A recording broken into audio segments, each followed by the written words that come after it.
day of the discourse. Let's begin with a thought-provoking panel discussion on AI innovation,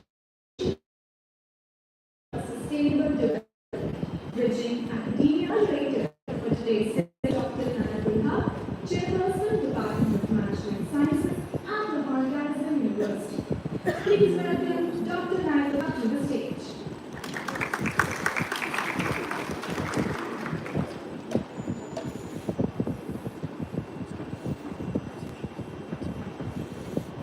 Our first panelist for today is Dr. Sulaiman Shahid, who is an assistant professor at the Syed Babar Ali School of Science and Engineering at Lahore University of Management Sciences.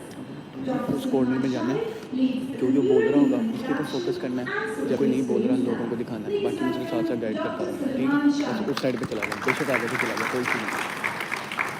इसके साथ इसको live पे, हाँ live पे 1 minute रुको।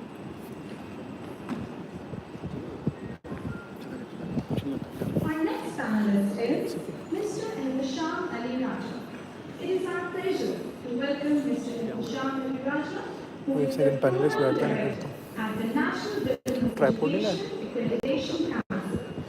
Mr. Hisham plays a pivotal role in shaping the quality and standards. Please welcome Mr. Hisham Ali Raja.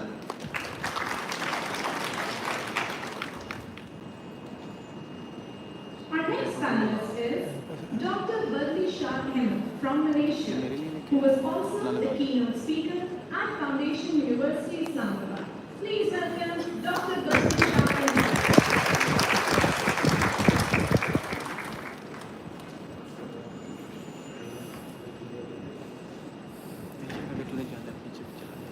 Next we have Ms. Kamal Jima, who will be joining us online. Ms. Kamal Jima is the founder and CEO of My Impact Meter. She has developed a digital platform that enhances transparency and accountability in charitable giving. पीछे से बहुत लंबा है studio Final panelist for today is बड़ी दरवाजे Dr. पे Beza आगे से who जा is सकते also हैं, joining चले, online. लेकिन ये जरा कैसा He मैंने is देखा an है, anticipated AI बोल जाके काम से छुट्टी सीधा leader शुरू in the United Kingdom. He has worked across academia, industry, and research sectors, developing innovative AI solutions for sectors like healthcare, telecom, finance, and agriculture. Over to you now, Dr. Nair. Thank you, Mr. Gopal. Ladies and gentlemen, good morning and a very warm welcome to this important panel discussion on आगे AI से चले innovation for sustainable development, bridging academia, industry, and government. I am Dr. Inayatullah, and it is my honor to guide this conversation with perspectives from policy, industry, academia, and global perspective converge. So let's start by this. Let's start this discussion by understanding the role of AI in higher education institutions. So, Professor Badisha, I'm just coming towards you. Sir, in your view, how do you envision AI transforming teaching and learning methodologies in higher education institutions? Please, sir. Thank you very much. Thank you to all. I'm involved in teaching many places. And then my students in higher education, I still remember, professional, to whiteboard, and slide, and I don't know, still the computer.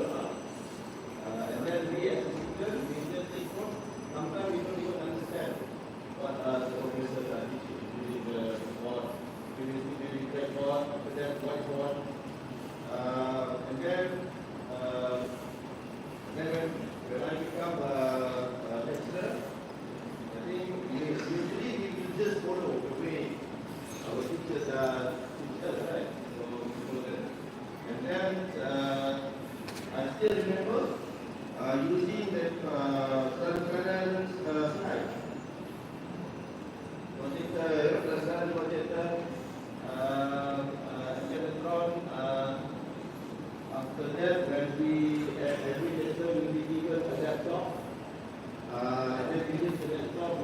that we use software for one projector, and until now we are still using open projector. So I think the evolution of teaching methodology you see has changed quite rapidly.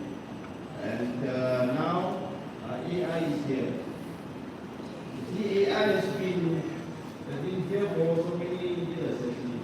So it just currently has been pointed out and it's been used widely.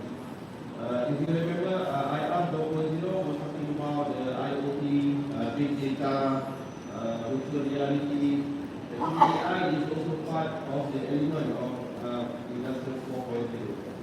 So when you ask me the methodology in higher education, of course, as a professor, we realize this evolution. So we cannot avoid all this kind of things to happen. So now when I start teaching, I use AI, especially when I want to improve my teaching style. During sometimes I use the slide. The slide has been used for so many years.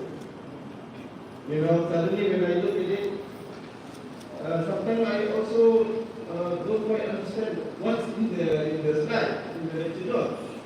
And we as lecturers, sometimes we teach a different subject, which is which is a certain subject, so we teach different. So when it comes to this, sometimes you are given with the subject that you are not quite familiar. So this is where AI is very good to be used in higher education to improve the way we teach. They cannot be the same the way we learn like 10, 20 years ago. So I use it to improve my content so the students are able to understand. And also now we can produce video and visual materials so that students can understand our subject matter they teach. And now we have platform like e-learning platform. So we can put all our materials inside the platform and allow the students to follow their pace to understand something. Most of music, I think music is quite lucky because we are dealing with students who want to learn. I mean, basically we don't care about the student. We just think the material, for example, you learn or not. Isn't it? We only share when the marks are presented to the dean. Why there are so much failure? Or maybe why there are so much too many A grades to students. So we only consider that. So usually what we do, we just try to moderate the marks. So I think with AI, I think the professor will take seriously. Actually, it's very important to make sure that students understand what we teach. So using AI, we can improve your teaching material, we can add the teaching material, audio, visual, and kind of thing. And then you are able to track the students who are being left behind, who are being passed. In university, to be honest with you, a good student will always remain a good student. Seriously. You don't do anything. The lecturer sometimes don't even do anything. They just give material. The good student will become good student. Inshallah. The bad also will become bad student.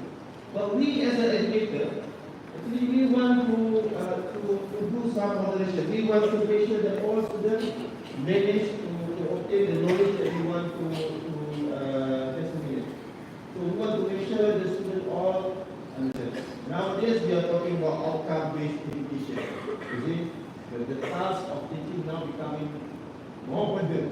The reason is we want to have a good teaching methodology to make sure that we are able to send the information and the students get knowledge.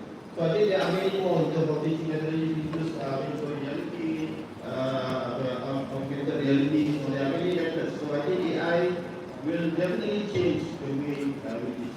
Thank you. Thank you, sir.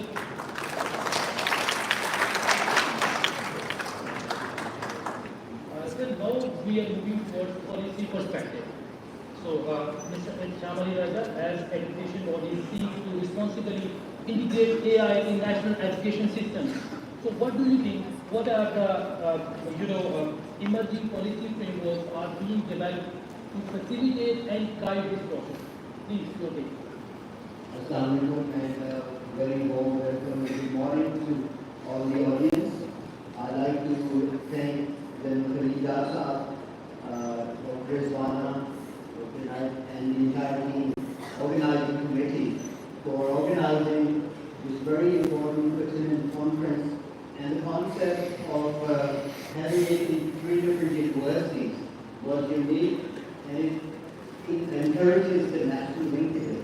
So I congratulate all, and I would say to continue this practice. Thank you, Dr. Nai. And coming back to the question, being part of the Higher Education Commission and this Council, we are very much welcoming this concept of artificial intelligence, constantly evolving the process, and the Business Council has its own training and development wing. So we are organizing training for the faculty of business schools about how to be more receptive for the technological advancements, and the future is reshaping with it. Even in our curriculum standard, the exam and assessment, we are asking the faculty to think of different ways of assessment by allowing the positive use of AI and this technology. We are working closely with the Ministry of IT, Ministry of Planning, about doing a sandbox, piloting first before actually implementing this in the universities and higher education institutions, to see the positive use of this AI and ChatGPT and all the other tools which are available. Thank you very much. Thank you, sir.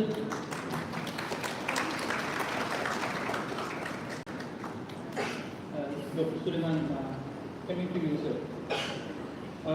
Sir, as digitalization reshapes education delivery system, so how AI in general is having impact on this aspect, and also what are the most important and promising AI powerful tools or platforms you have seen that can truly personalize the learning experience for students in higher education?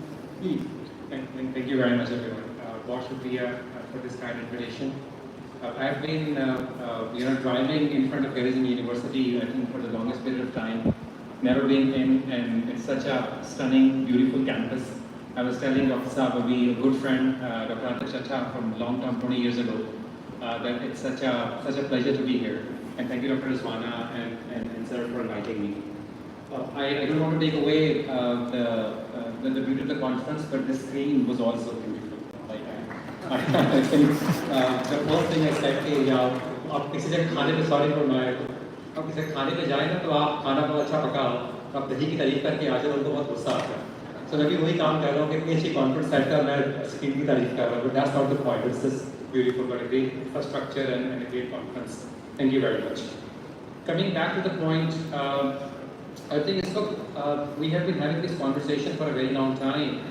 And I think there are two groups right now in the industry, in the market, who talk about AI. One group is very, is very hopeful in a sense. They say that it's just another internet.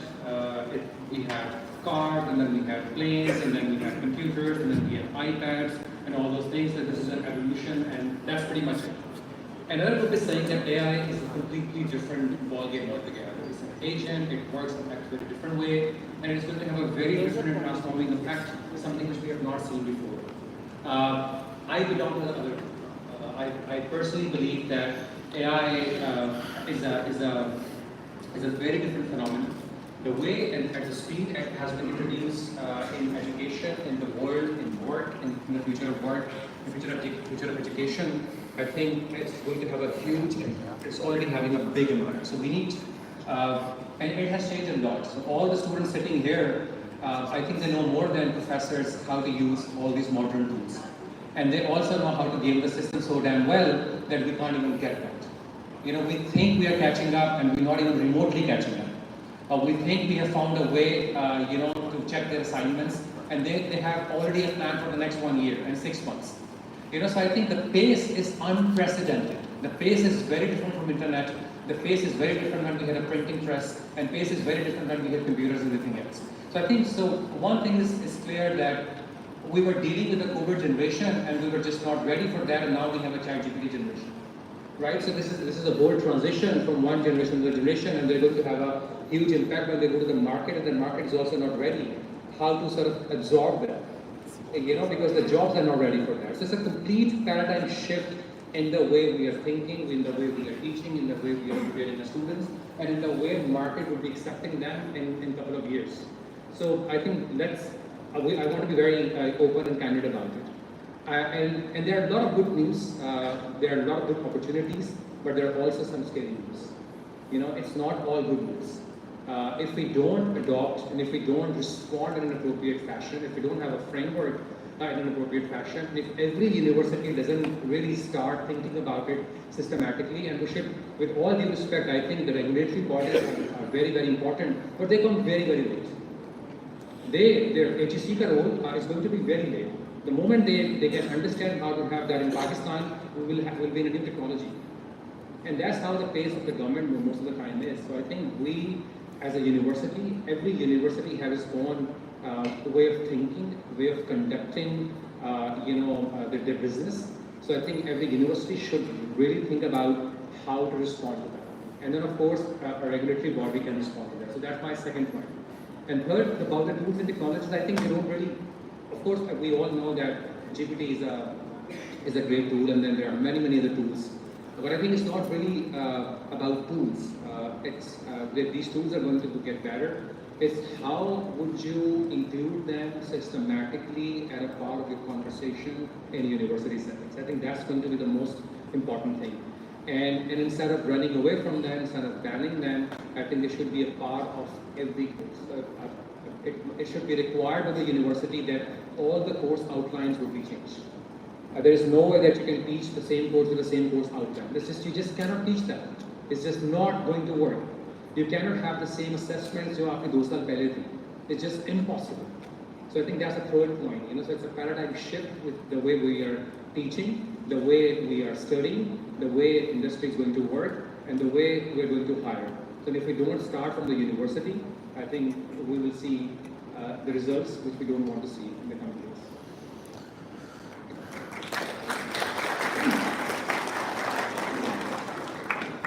Thank you, Dr. Sulaiman. He is already talking about the market acceptance, what we are producing for the market. So now we will move on towards the corporate and innovation side. Ms. Chima, can you hear us, please? Ms. Samajima? Yes, I can hear you. I can hear you. Okay. So, as someone hiring and upskilling talent, so what core competencies do you believe are most critical for graduates to thrive in AI-driven workforce? And how should academia evolve to meet those demands? Please. Sorry, your question, I could hear parts of it, but not all of it. So can you just give me a gist of it? So, what core competencies industry demands from the graduates who are just graduating from the universities? So, please, your take on it.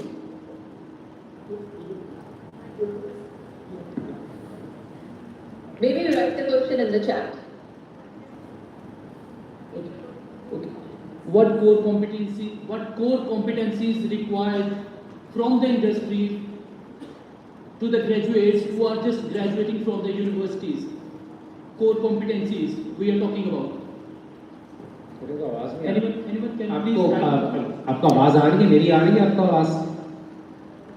Right now, I just got the question in the chat. So, Okay, what chat, core yeah. competencies are demanded from graduates? So, I think the core competencies remain the same, which is, the basic programming languages, whatever area they're going into, whatever field they're going into, the core competencies remain very much the same. However, what AI does is that AI enhances those core competencies, and AI greatly improves productivity. So just in my organization, if I give you an example, so for example, the marketing managers, they can, whatever they used to do in 10 days, they can now do those things in 2 hours. So they can design an entire marketing campaign, they can design videos, scripts for videos, ads, they can design posts through AI in minutes. And so the basic knowledge of marketing they need to have. But AI can greatly enhance their productivity, and whatever time they would spend earlier, AI can greatly enhance that, right? So now in the future, you will not need to be an IT student or a coder or a programming, your programming language expert. And it's not only going to be the fact that you need AI or you're developing AI, especially if you're in Pakistan. So if you know, in Pakistan, we don't have access to NVIDIA GPUs. It's banned over here. You can't buy them. And China is developing its own APUs, but they still have the whole ecosystem, the firmware, and everything else to develop yet. So they're not there yet in terms of the basic building block of AI. So I guess what I'm trying to say is that when it comes to the race that everybody's in, some of these China, the US, and some of these companies, the race that they're in are trying to develop the best chatbot, trying to develop the best AI system. We're probably not in that race, but what we can be really good at is leveraging AI for production. So for example, Pakistan is the third largest freelancer producing country. So we have the third largest population of freelancers. Very quickly in the future, all of these freelancing low-end jobs that we do, like graphic designing, web development, video editing, social media marketing, virtual assistants, all of these jobs are going to get automated through AI.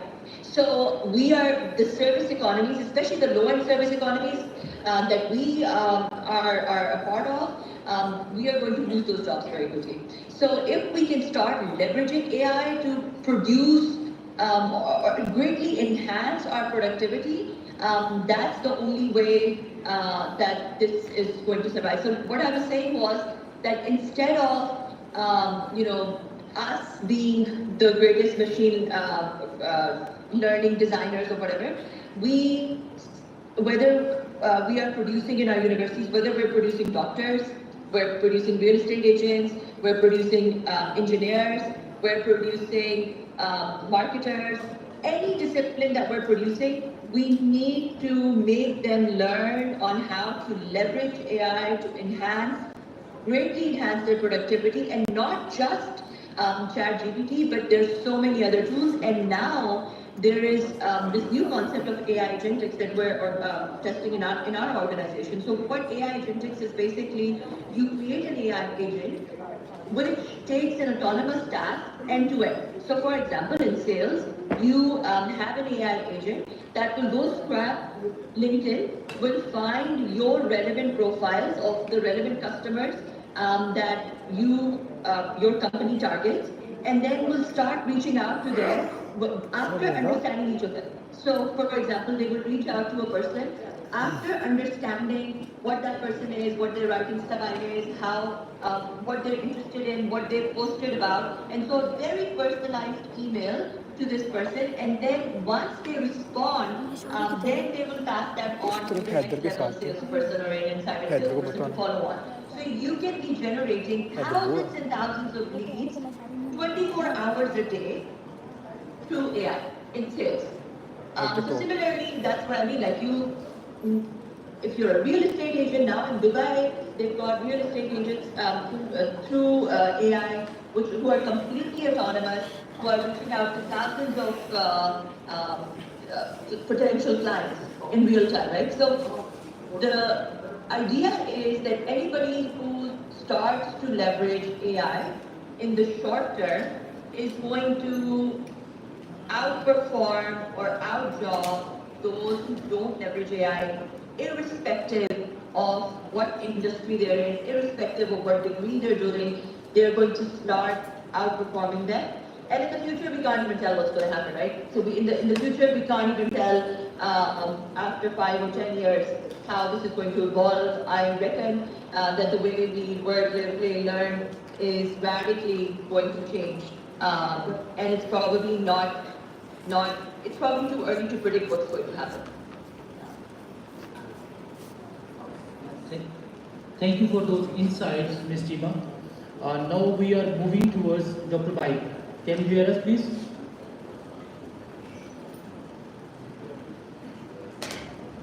Dr. Bai? Hello, good morning to everybody from UK. Good morning, sir. And, I thank you for inviting me in this conference.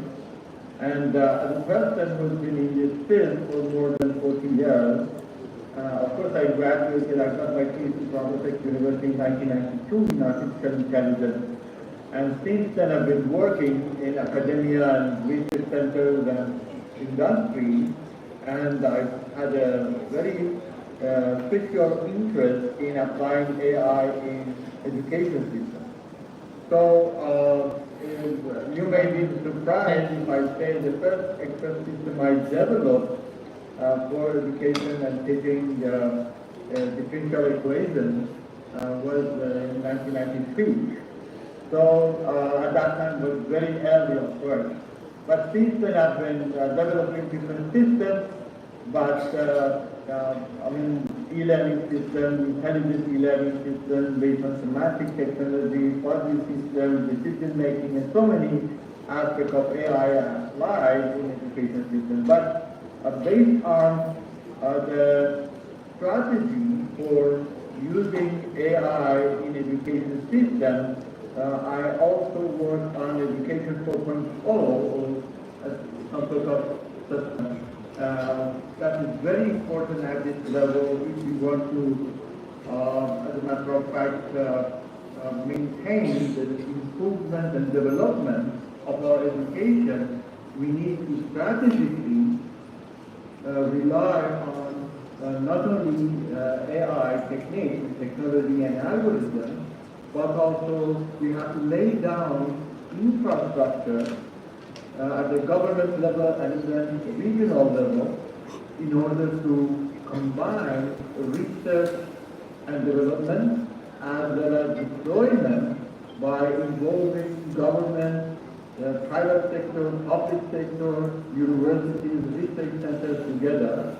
And I usually propose a center of excellence in order to manage and maintain the consistency of development and develop a system which is organic in terms of matching and adapting with in fact evolution of technology, because everybody knows within the last 2-3 years since ChatGPT came to the picture, in fact the awareness of the public increased dramatically. I remember 2015 when I was talking about big data, nobody was listening.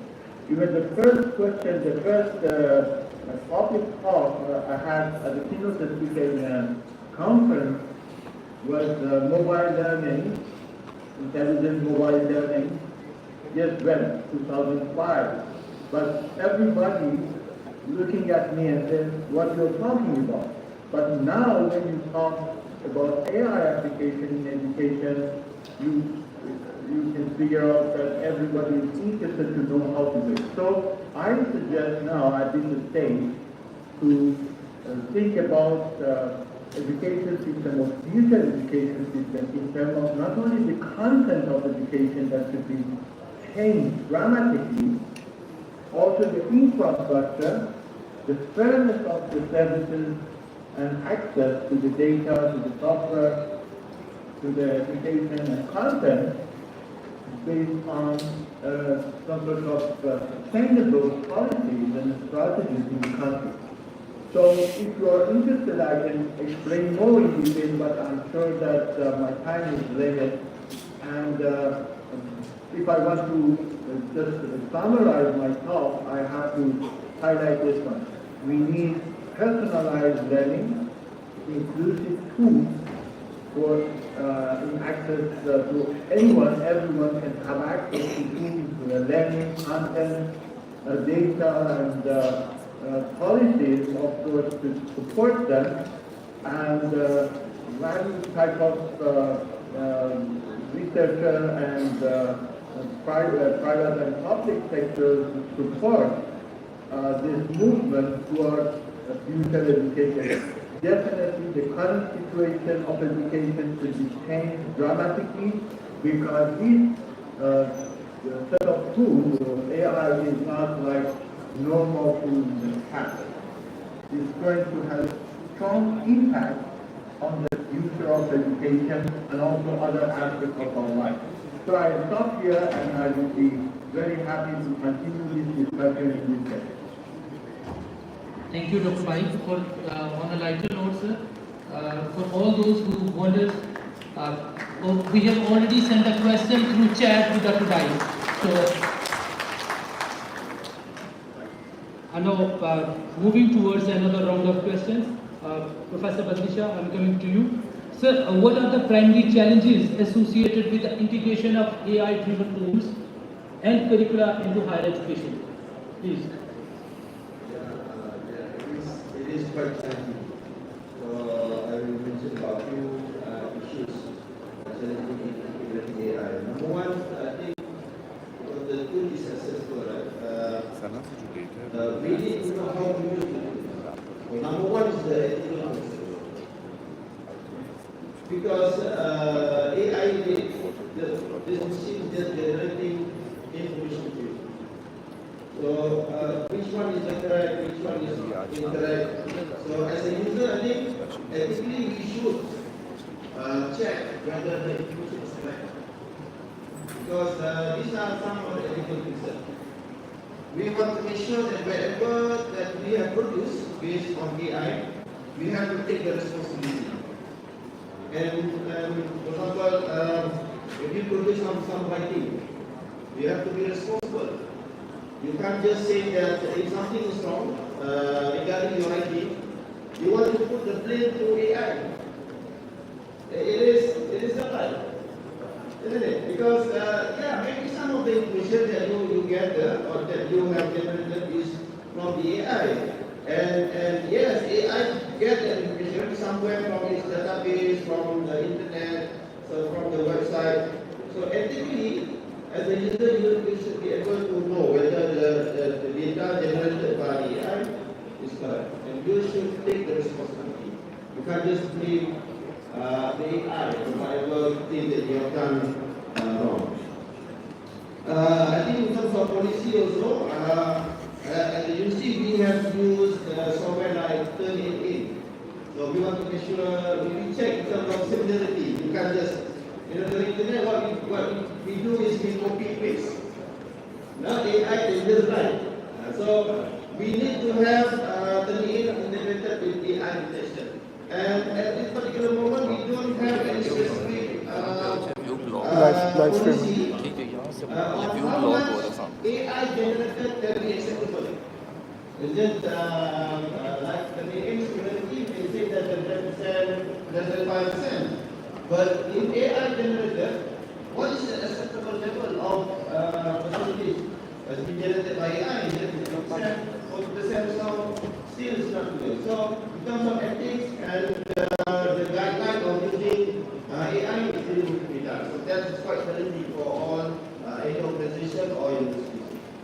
I think the second one is, I don't know whether everybody has access to AI. AI tools, some are free, some need to be paid.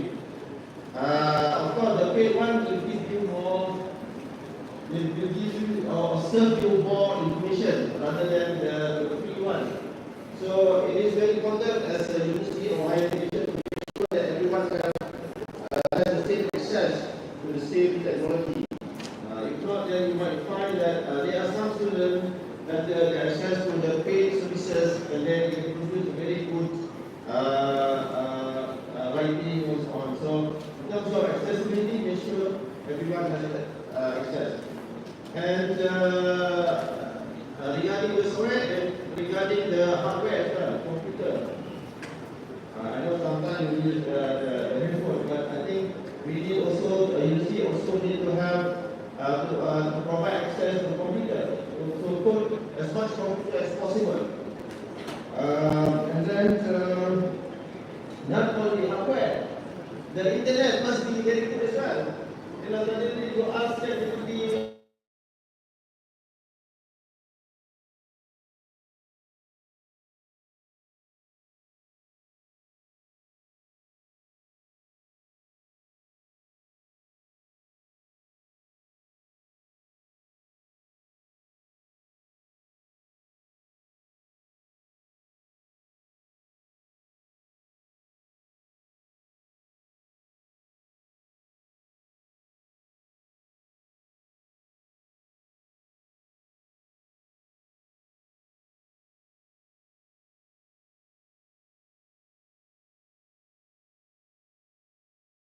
about AI, you know, they think, oh, this is just our life. You know, that if you lose somewhere in time, people forget about AI. No, actually, some lessons also need to be trained using this tool, especially the senior lecturer. For the young lecturer, I think like Dr. Sulaiman, very young. So he's well versed of using all these tools. But what worries me like the senior academic staff, you know, sometimes they also don't want to use the mobile. I'm not saying this because of, I think the White House is right here, right? So I think the top management, university top management should encourage. There's no point of the lecturers, you know, keep saying we need to use AI, they need to use AI, or students use AI, when the top management does not encourage. So you know, so it's quite challenging because people like the industries, they really mentioned just now, you know, there are certain traits that they also require the students to have in order for them to function very well at industries. So if you don't have support from the top management, it's going to be very, I think enough there. It's going to be so long. So at that point, there are the challenges that will be faced mostly. Thank you very much. Thank you, Professor. These are really insights. We talk about the challenges, what as an academician we are facing challenges, what the students are expecting from us. It's really an insightful talk. Now moving towards, again, Sir Raja. Sir, ensuring access to AI resources is a pressing concern. And what strategies can policymakers implement to guarantee inclusive distribution of AI resources across both urban and rural institutions? Sir, your take on this? Right, thank you, Dr. Naik. Regarding the access to urban and remote areas, the Higher Education Commission and the Ministry of IT and the government is taking measures to have good access and connectivity everywhere. Right now, we're understanding in some parts of our country, like there is a plan in the extent that the high-speed internet is not available. But Higher Education Commission has a good network in all the universities where we're trying to provide high-speed connectivity. Like Dr. Bali, I agree with him that ethics, connectivity, and same of faculty is very vital for this. And not just the students, but the faculty also need to how authentic it is. Sometimes it's a hallucination factor that when you have a prompt and you ask a question, it creates its own context based on the data. So one has to be clear to authenticate and validate that information. That's my Thank you, sir.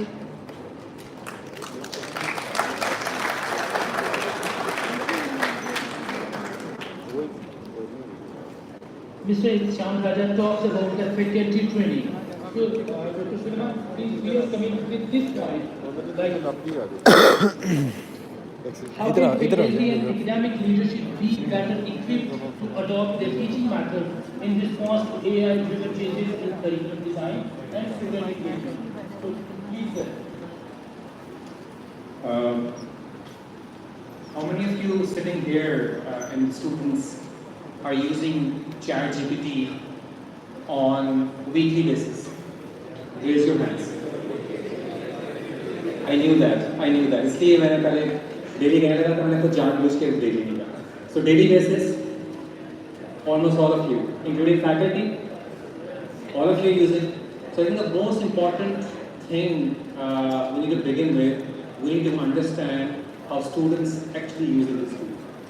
That's the starting point. If you don't understand how they're using it, there's no way that you can plan for things which are helpful for them. So I think this is a very interesting and symbiotic relationship which we need to develop with technology, where we understand what the good use of technology is. But the problem right now is, for many of them, they don't understand they're playing with the fire. Right? So they don't understand that because it's a quick win. It's a win for the next 1 hour. It's a quick win in terms of assignments. It's a quick win in terms of getting things done very, very quickly. So they don't understand, and that's perfectly fine. That's not their job. They want to get things done very, very quickly. And now they have a tool, they will use it as extensively as possible so that they can play football, they can walk under the sun, and whatever they want to do. That's fine. But it is our responsibility from day one to understand what the use is, and what the good use is, what the bad use is, and how do we make a policy out of it. So my point is, my proposal is that if we don't get that part right, there's no way we can do anything else. So first admit, first accept that there's extensive use. Also accept that they're not telling you they're using it. You know, they can always tell you that, बिल्कुल नहीं किया, बस थोड़ा बहुत किया, इतना ज़्यादा भी नहीं किया, cheap version इस्तेमाल किया, पेड़ तो है ही नहीं, all those things. But that's not true. Right? There was a report right now from an American university where they were saying that CS200, which is a very, very important computing course, 78% of the assignments were done using GPT, and there was more than 80% of the use of GPT in those assignments. So in 3 years, you have a change where 80% of the students were doing programming assignments at their own. Now you have moved where 80% of them are using AI, and many of them have no clue how are they doing it. So they have a good answer, but they don't know how to answer. The same user calculator. So you arrive at a conclusion without doing it. My point is that it is a faculty's first approach. That's it. We need to change ourselves. We need to be proactive, and students will come late. Management will come late. It is first me, individual, who has to change. That's it.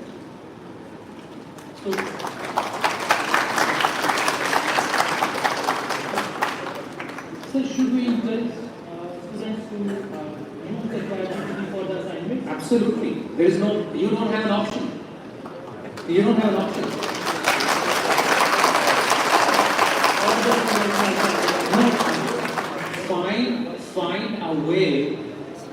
Find a way that you give people eye, and they are allowed to open their eye, and you tell them don't see. How can they not see? And once they have seen something, you can't unsee. You tell them that this is a beautiful thing, you only see it once and you're not see. You cannot undo that. So once they know what the magic of ChatGPT is, you can't take them away from it. It's just not possible. So unko bura wala mat ke, don't tell them that why they use it. Make a system in which they can use it in an ethical, legal and productive way. And for that I have to change myself. I get money for that. That's my job. There's no other way, I thought. I wish there was a way, I don't know that way.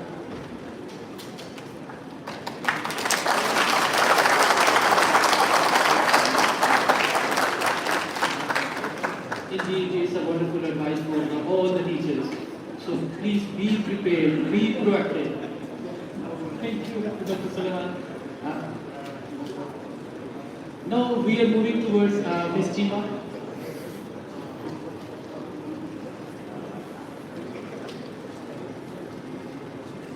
Ms. Chima, can you hear us, please? Yes, I can hear you. So building on that, Ms. Chima, how is your organization utilizing AI to tackle challenges and sustainability simultaneously? Please. Right. So I just would like to comment a little bit on the previous question that you had, and I think that I really agree with the last speaker. So one of the things is that when you start using calculator, when the calculator is thinking, essentially the testing, math testing changed. You weren't testing students for calculations anymore. It evolved. And so I think, Live. as the last speaker said, Live. we will need to evolve. So what AI has done is that it's commoditized intelligence. I just saw a LinkedIn post very recently where it was a really well-written LinkedIn post about a very difficult topic. And I know the person who has written it, and I know that that person could not have written it. I know that that person does not have the depth or the substance to write such kind of a post. But you know, that's what you've done now. People were awarded or had different jobs or different roles in society because of the level of intelligence or the level of output that they would produce. But very soon in the future, because we've commoditized that very ability, that intelligence, which has never been done in the history of humankind, humanity will evolve. It will significantly evolve, and the way you teach, the way you test, will have to significantly change. So maybe, when students write assignments with AI, maybe in class they might be asked to analyze it. They might be asked to write a critique on what AI has written and what they think AI could have written better or something, I don't know, something like that. But people need to evolve. In terms of how my organization uses AI, like I said now, right now, we've started using AI to massively increase our productivity. We have also started वो तो testing लिखा ही नहीं है with मेरा AI ख्याल है agentics or AI agents.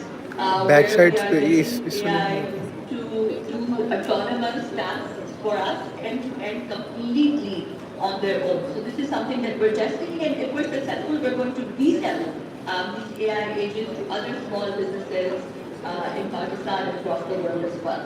And then the third thing that we're doing is there's something called mass customization, which is an oxymoron, right? So something that's done in mass cannot be customized, and something that's customized cannot be done in mass.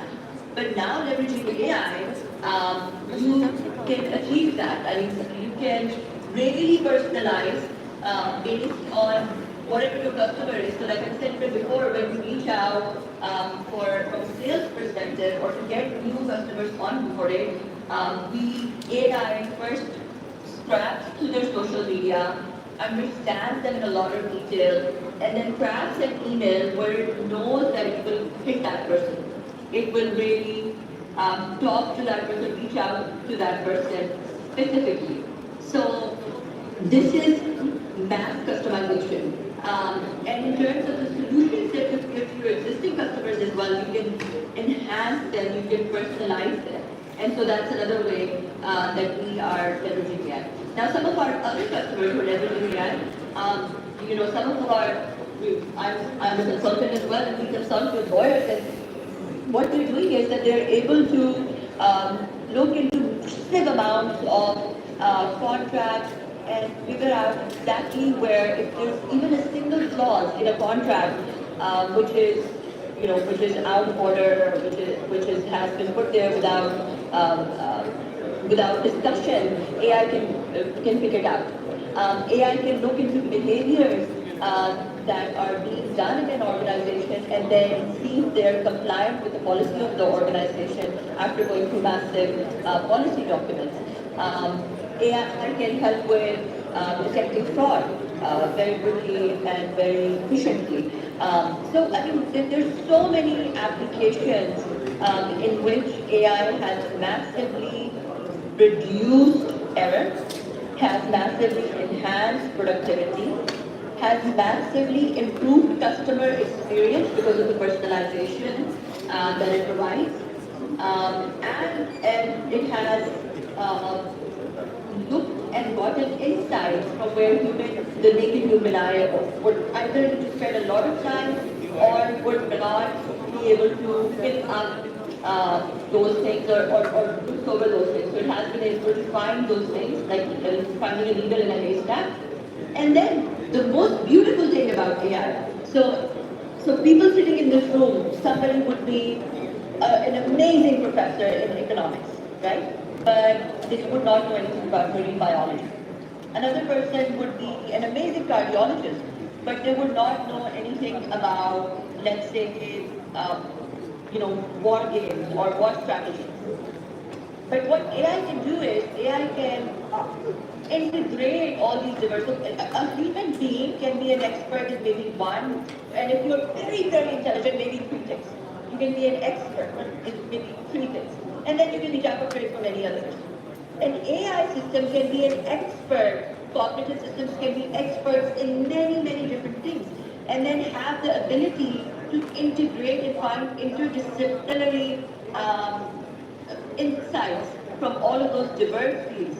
So how economic games, for example, can apply to war strategy, can apply to marine biology, or etc. So, and I think this is where we will, from an academia perspective as well, these interdisciplinary disciplinary assignments will need to be formulated, where AI gives insights, and then students maybe write or come up with critiques of that. And different subject matter experts sit together and brainstorm on those different things and give insights, further insights. So that's up here, but I think that there's a huge potential that is up ahead. And I think the advantage that we had of the fact that some were more intelligent than others is going to very soon not remain an advantage anymore.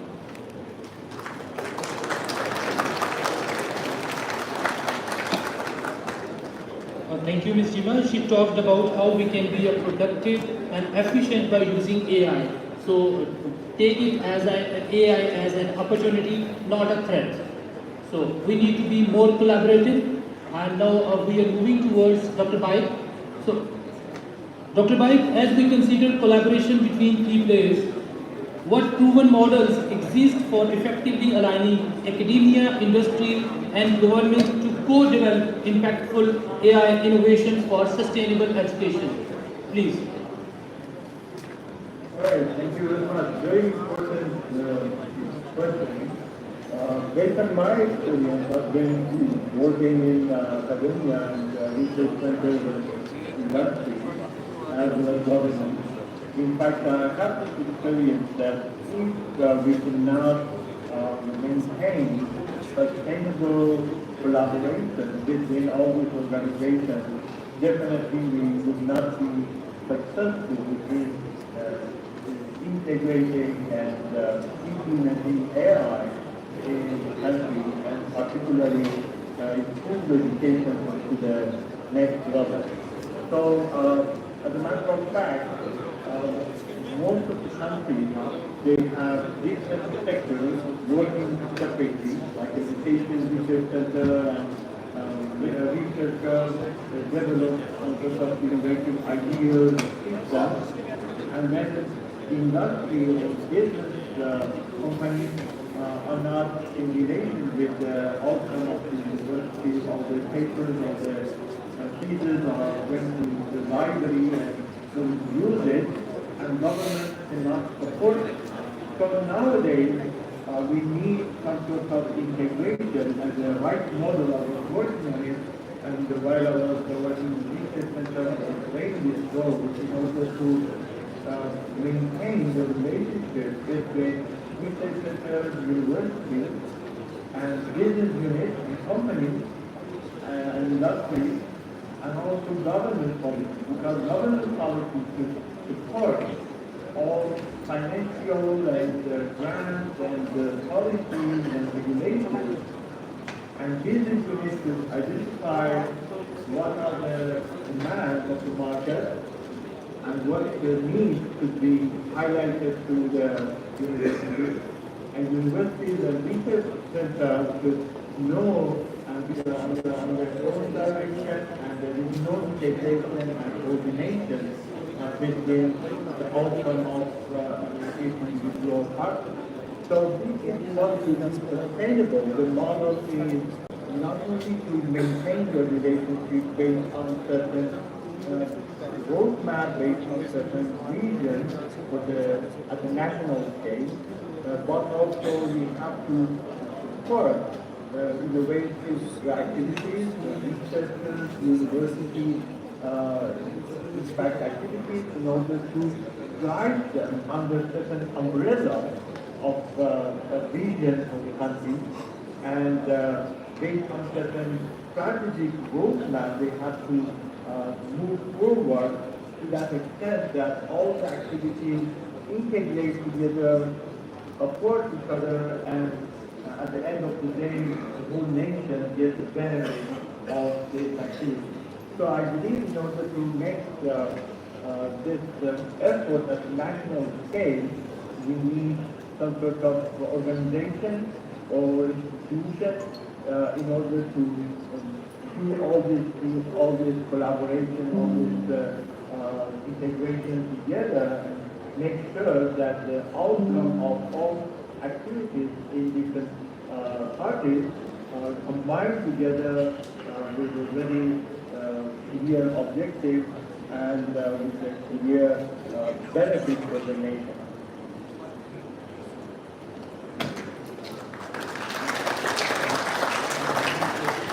Thank you, Dr. Pai. Professor Batija, I'm coming again to you.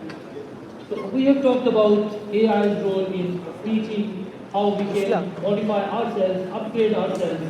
So what's your take on that? Like, what kind of teaching methodologies we need to adopt to cope up with these challenges in this digital era? This extra question, quite similar question is the first one. As I said, throughout my experience here, as a senior academic, I think, yeah, we need to learn. We need to learn. I mean, that's why university should now not only the young, get training, institutions provide training, at least on what to use and how to use it. So you cannot run away because at the end, this is technology that we cannot run away from. Case studies are becoming more relevant to the class teaching rather than the traditional method. Correct. So we need new method. Yeah, new method to make sure that the average student are able to absorb all the information, being teach by the professors. And how we can use AI in research, because you are head of research and innovation center as well. So please. Yeah. Research, long time ago when I tried to write my thesis, I still remember. Even to write 2 sentences, it takes 2 days. Seriously, during that time, because we need so much time to think, and especially like us, we are not, English speaking, right? It is not naturally come to us to come up with a good writing. So nowadays, because AI, we can just get, one paragraph, we want 1 page of writing. So it is quite difficult to cope with. So for research, I think, do you know that there is one published article published by two? I don't know if to say 2 persons. One is the human, one is the ChatGPT. There was one paper published. The author is ChatGPT and the other one is human. I think I remember it. It is in the nurse field. I don't know whether you have seen. Yeah. At first, see, research. Before any policies, before any guidelines being come out regarding that. So, this, I don't know whether it's going to be very, it should help. In my point of view, it should help. It doesn't deter that we deter from doing any research. So AI should help and expedite and make our research more efficient. We should write. We just give a graph or picture to the AI and ask it to give their conclusion or their summary of that. So it is very good. This time asked ChatGPT, actually, where I was talking about how much percentage accepted for AI generation. Like similarity index, like 38, we know accepted around 10 or 5%, right? But when I serve and I ask the behind things, there are some guidelines of accepted generated AI is around 20%. And also up to 50%. So it is guideline there. So as I said, most universities, I think, we don't have this kind of guideline, so it is the right time that we can. So based on research, I think it helps us to produce more efficient and good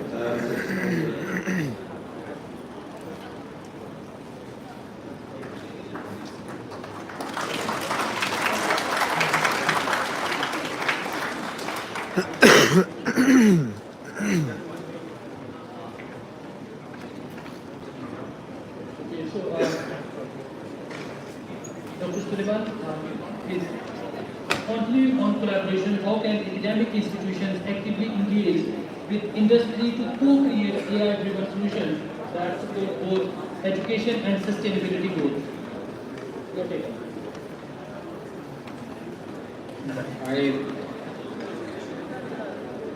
How industry and academia can work together in that way? Okay. I feel that you still have time or yeah, okay. Last 1 minute. Okay, I can do the last one. So I would say that it's an important question, but many of our universities unfortunately are not there yet. And there are multiple reasons. First of all, this is the most common question we get all the time, that how industry and academia can work together. Industry also says that we need a fully cooked person, and academia says that we need to make sure that somebody knows how to write a nice code. So there's always this battle. Instead of us answering this question in detail, my closing note would be that AI is going to be a threat for a professor who thought teaching was a part-time activity. So if we will have to go back to teaching as a full-time activity, and once we start taking as a full-time important activity, we'll be able to produce students in a very careful fashion, systematic fashion, which are not only good citizens, but also a good fit for the industry. Education has changed, is going to change dramatically, and I think that's the only way we can answer this change is by changing ourselves as a faculty member. And that's my last point on this important topic. That's it.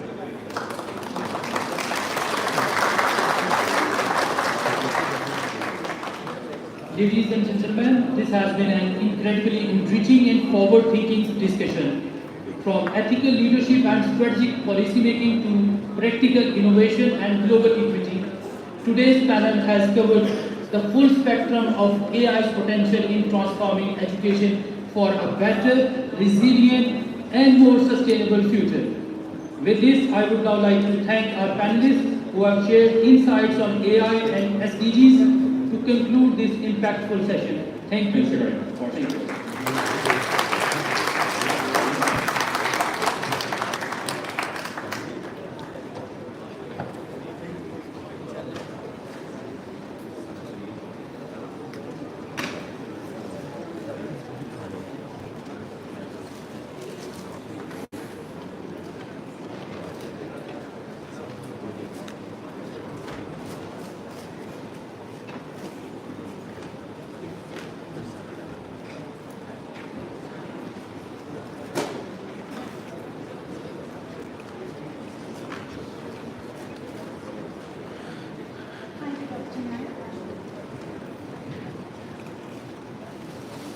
Thank you, Dr. Nayak, and all of our panelists.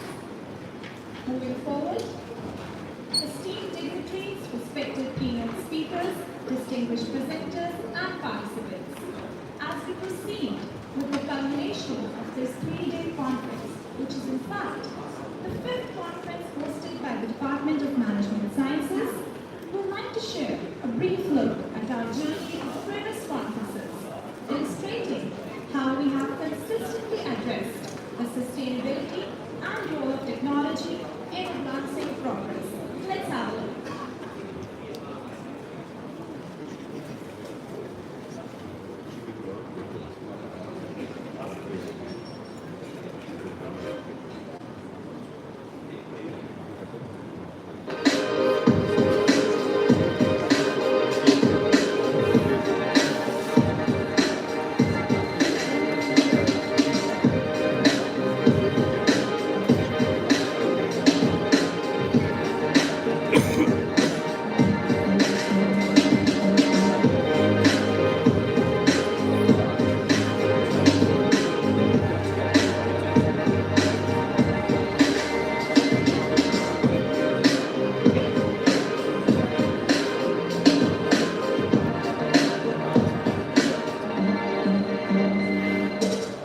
JK, I was extremely honored and privileged to come to this wonderful campus. Lahore Garrison University is a remarkable institution. The Vice Chancellor, the faculty, and the students, absolutely great pleasure. It's a matter of great pleasure and honor to attend this international conference, second international conference on sustainability and education organized by Lahore Garrison University. I think that it's a responsibility of all the universities, not only LGU, but all the universities in the public and private sector to be concerned about the impact which they are having on development of the country which they are serving. So that development could be in the context of, particularly in the education sector, in the context of inclusive education. It could be in the context of, for example, creation of jobs, creation of opportunities for employment, and also provision of equality of opportunities and equality of access to not only people on the basis of gender, but also on the basis of ethnicity, race, religion, and social group.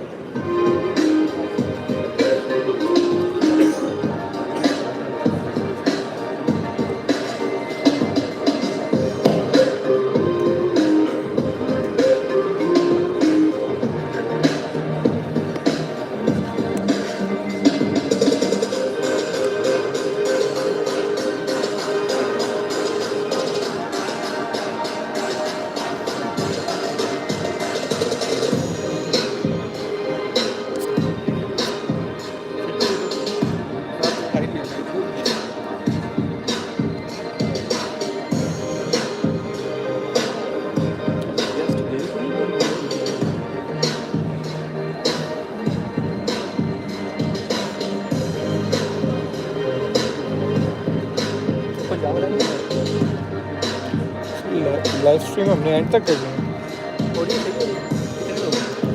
अभी तो कभी आ रहे हैं chief guest आ जाएगा फिर उसके बाद थोड़े थोड़े बता दिया मैंने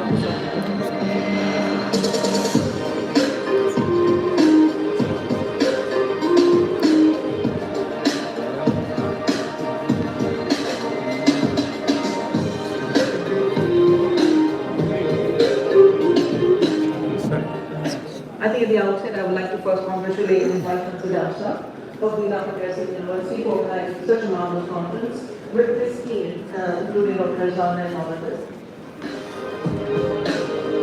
सर ने क्या चीफ गेस्ट का बात कर रहे हैं सर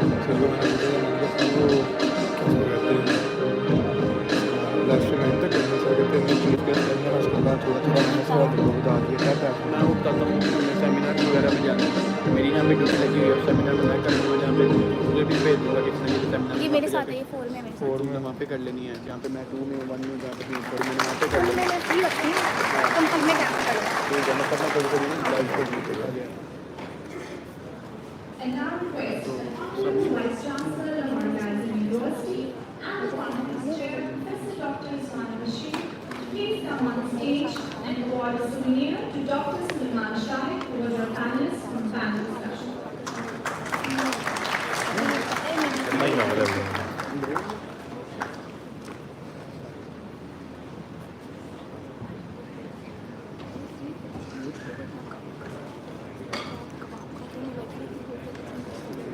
ये भी बात मैंने भी नोट की थी कल भी पाकिस्तान ने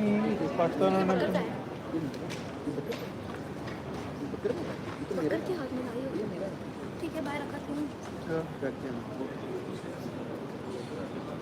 यार तू आया नहीं तुझे भी लेके देना था पहले मैंने आगे किया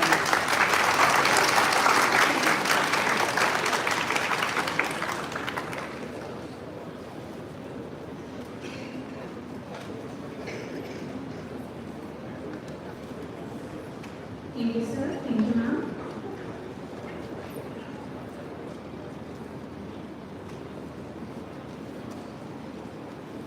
Moving forward, Lahore Garrison University extends a very special thank you to the students and faculty from the University of Management and Technology. We really appreciate your presence and your spirit of interaction.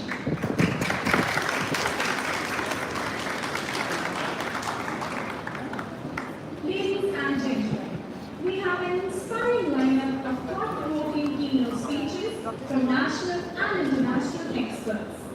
To begin with, our first keynote speaker is Mr. Amir Mumtaz, who has traveled all the way from New York to be with us today. Mr. Amir Mumtaz is a seasoned restructuring and turnaround advisor, entrepreneur, and investor.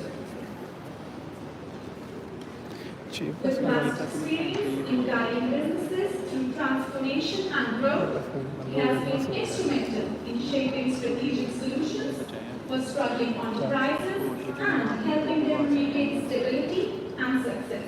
Let's give a warm welcome to Mr. Amir Mumtaz as he takes the stage.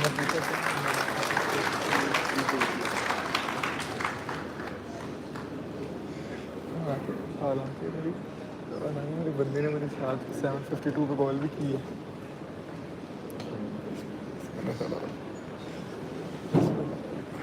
Well, assalamualaikum everyone, and thank you, Dr. Rizwan Bashir and also Sardar for having me. Privileged to be here. And I hope I can say a few useful things for our audience and give you something to think about. So I'm going to take a slightly different angle. I'll be speaking from a macro perspective, and I'll speak as somebody who's from the private sector, somebody who's from the industry, and also as somebody who's from the West. I'll give you some points, and hopefully you will find them useful. They will affect you. You might say, why go from the macro perspective? Because these events will affect you. They will affect your quality of opportunity, your access to capital, and how much tax you end up paying. So that you might find them useful. So let's start with some global trends. I'll talk about 5 different areas. Small amount of time. So दूसरा वाला है ना? I'm going to cover what's going on in the world as far as the global reopening is concerned. What are the big financial problems that the world is dealing with? There's also societal problems that are impacting how things are progressing. And then we obviously have AI and innovations that we've had an excellent panel. ये जनवन है ना? ये हिसाब की करता है बता iPhone के जनवन चार्जर हिसाब की करते हैं। The difficulties and challenges with global governance. So we've got a big power rivalry taking place right now. One power thinks that the other one is not playing by the rules, and it's caused a large transfer of wealth from one country to the other country, and also it's caused a huge amount of deindustrialization. The other power has more grievances based on historic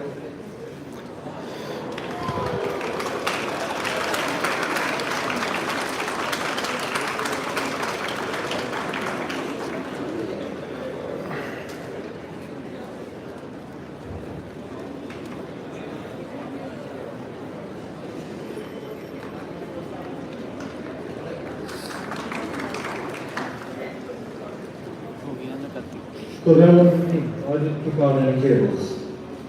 But we will get started soon.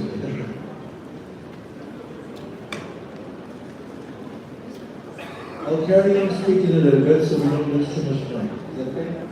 So I was talking about the global powers. There's 2 big powers that are fighting it out. And they're fighting it out in a way that will affect all of us. And the unfortunate thing is, the 2 big powers have a very good relationship, but right now they are focusing on the negatives of the relationships, and they're magnifying the negatives far more than the positives, which is unfortunate. What are the implications for us?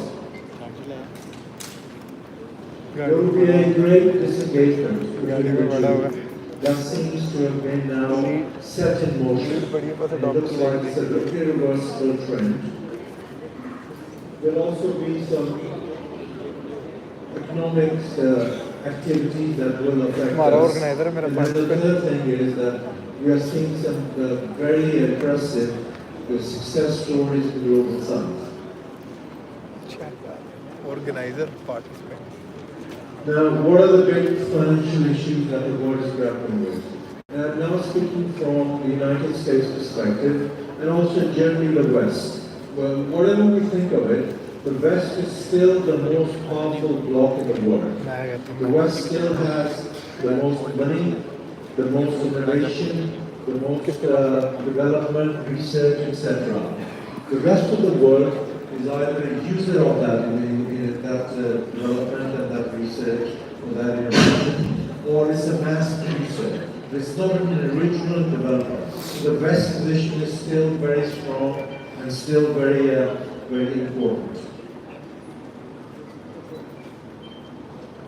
So the big problem in the United States and the EU alone is the debt.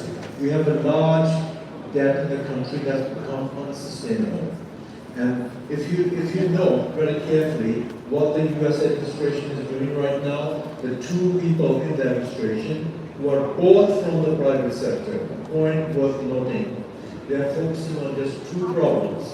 One problem is the debt, which is caused by a fiscal deficit. What is the fiscal deficit? Where a country spends more than they earn, more than they generate or earn from their taxes. Do you know any country who does that frequently? Our own country, Pakistan.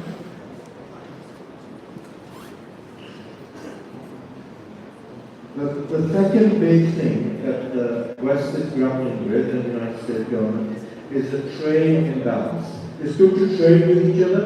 Countries trade a lot, and that's a good thing. But the trade needs to have a level of balance. What we have seen in the last 30 to 40 years, the imbalance has grown to a point where it's become very threatening to the country who are on the negative end of that imbalance. The United States is on a negative end of that imbalance. Pakistan is too. We have a trade imbalance with most of our trading partners, except one, which is actually ironically the United States. And you will hear President Trump saying that the damage of trade imbalance is being caused more by friends rather than foes. And that's also the case in Pakistan. You know, we have a larger trade imbalance with our friends than we have people that we don't, consider as our great friends. What are the implications? Something needs to happen to deal with the debt. Otherwise, we have a situation where a country is just surviving or existing just to service the debt. A whole economy of a West African country or a country in the global south is all they're doing is just the whole population is working so that they can generate enough revenue to pay the debt. That's a terrible thing to be taking place. And we need to think about that too. That our own economy is now very much about servicing the debt.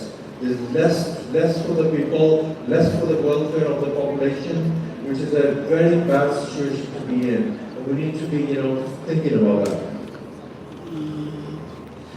Countries can no longer continue overspending.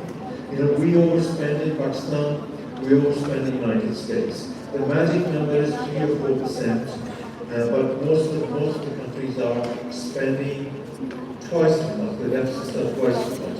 And that's unsustainable because it leads to huge amounts of debt. And you might think that, well, how does that affect me? It does affect you because all of your income is shrinking because your money is going towards servicing the debt. This needs to be addressed. Now, I'll talk a little bit about the societal problems. They may not be that, relevant to you, but it's good. It's worth noting. There's the left and right tussle taking place across the world, especially in the Western world. And what happens there is that each area, each side, pushes for things, thinking that they will address some of the grievances they have, but sometimes they don't. But the side pushing for it gets to look at the outcomes. There's less understanding or care of the outcomes. Extreme positions are taken for minorities, which are affecting the rights of majorities. quickly. What does this mean? We get extreme polarization in society.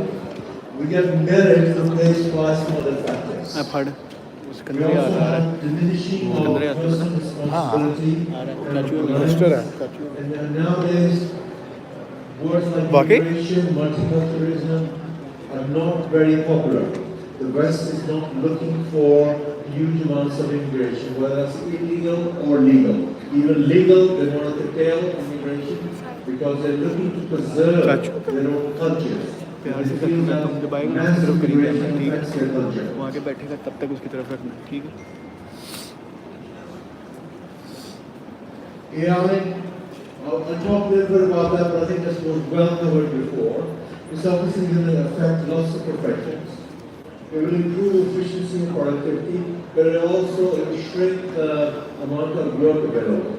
And a lot of the work will become high-end, but then the question comes up, how do we train the people? How do we offer opportunities for junior people so they can reach to that senior level? Sir live streaming Questions. हमारे पास live streaming है Labor market, there will be less work and hence less jobs, and those are the big concerns. And also there will be less opportunities for training and skills development. Those seem to be the biggest concerns right now. Sir कह रहे हैं हमारी भी video बनाई मैं कहा sir हमारे पास live streaming थी Now governance. So the governance in the United States, in the EU, in the Western bloc has seen a huge deterioration. You know, we are worried about the governance in Pakistan, so we should be. But the West is also seeing very big slide in the quality of governance. The governments in the EU, United States, and other large nations in the West, they fail to deal with deindustrialization. They fail to deal proactively with the rising debt, with the deficits. They haven't been able to do something about it. And they've allowed societal dysfunctions to persist, which has created all the problems in society. But अभी most तो of वो the governments in the West, वो आ रहा है ना उसके अंदर some of you might be happy to hear this, because you always worry about Pakistan. You think everybody उसके अंदर else है is आधा। doing very well. That's not the case. Most of the governments in the West HEC का कोई होना है education minister तो सिकंदर है आता They have no capacity to solve problems. When problems occur, but they're acting more like bystanders and spectators. And they're not doing a good job of delivering for the population, opportunity, job, and quality of life, growth, etc. They're not doing a good job of it. And sorry, go back 1 second. So, but I wanted to list one point.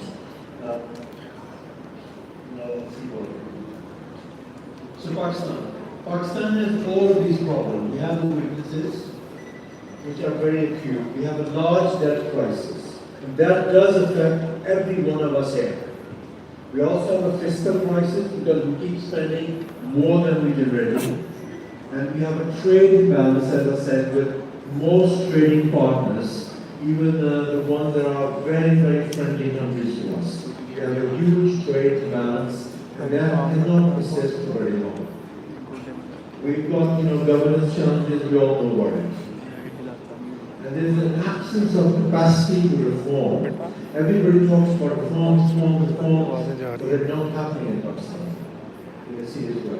We have a societal flaws, terrorism, violence, intolerance, etc. But before you all feel too despondent, we have some very amazing strengths. First, we need to build on them. We have good family systems.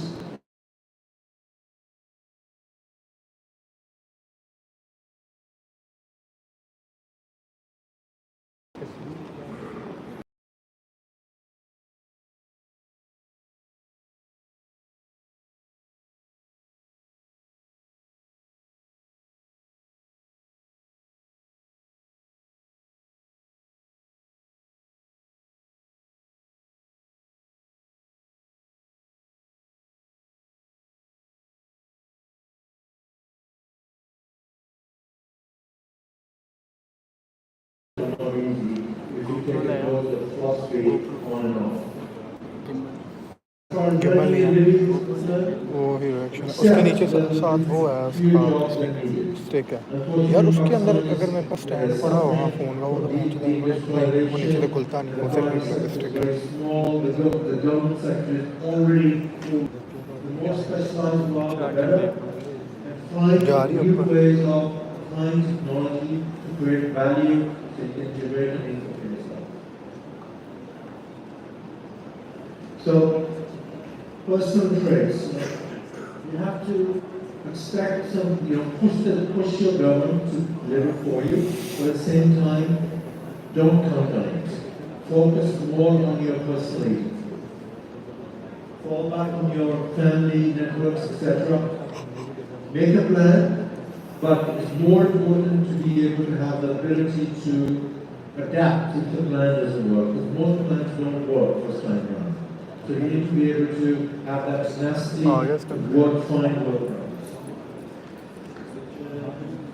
And I want to finish on one point. The most valuable asset, the most precious story that we all have is our personal agency. That's growth potential.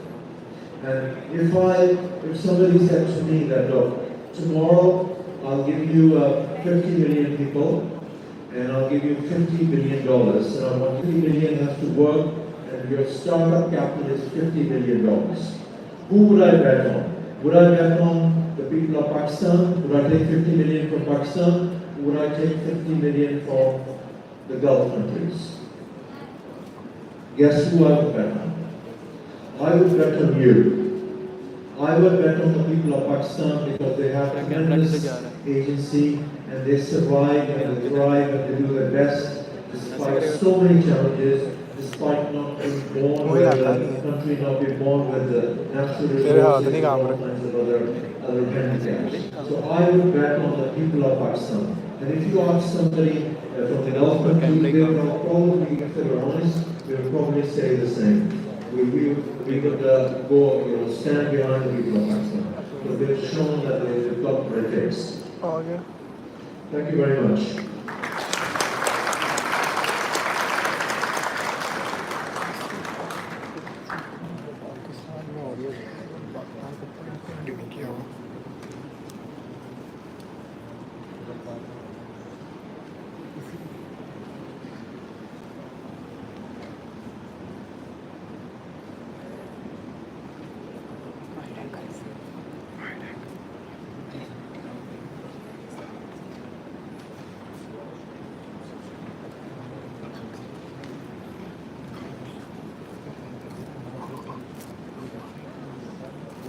Thank you, sir. That was indeed very insightful.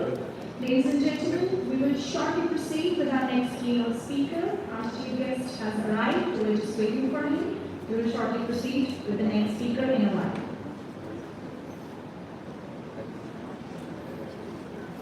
Hello. Hello. Students at the back, you are requested to please maintain silence. Hello.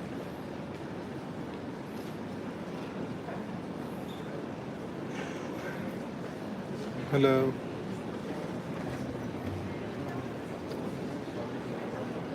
Hello.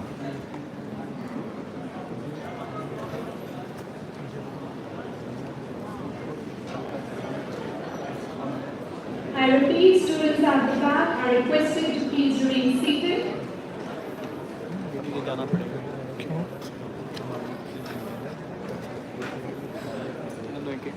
मेरे हाथ mic mute कर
We just had a panel discussion revolving around the use of AI in academia, industry, and the government.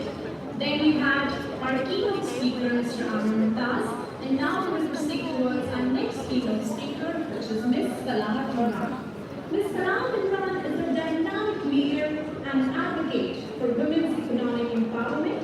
She is the president of the Women Chamber of Commerce and Industry and the CEO of Crenshaw. With a strong commitment to fostering entrepreneurship and leadership among women, she has played a pivotal role in shaping business opportunities and advocating for inclusivity in the corporate world. Please join me in welcoming Ms. Salah Imran to the stage.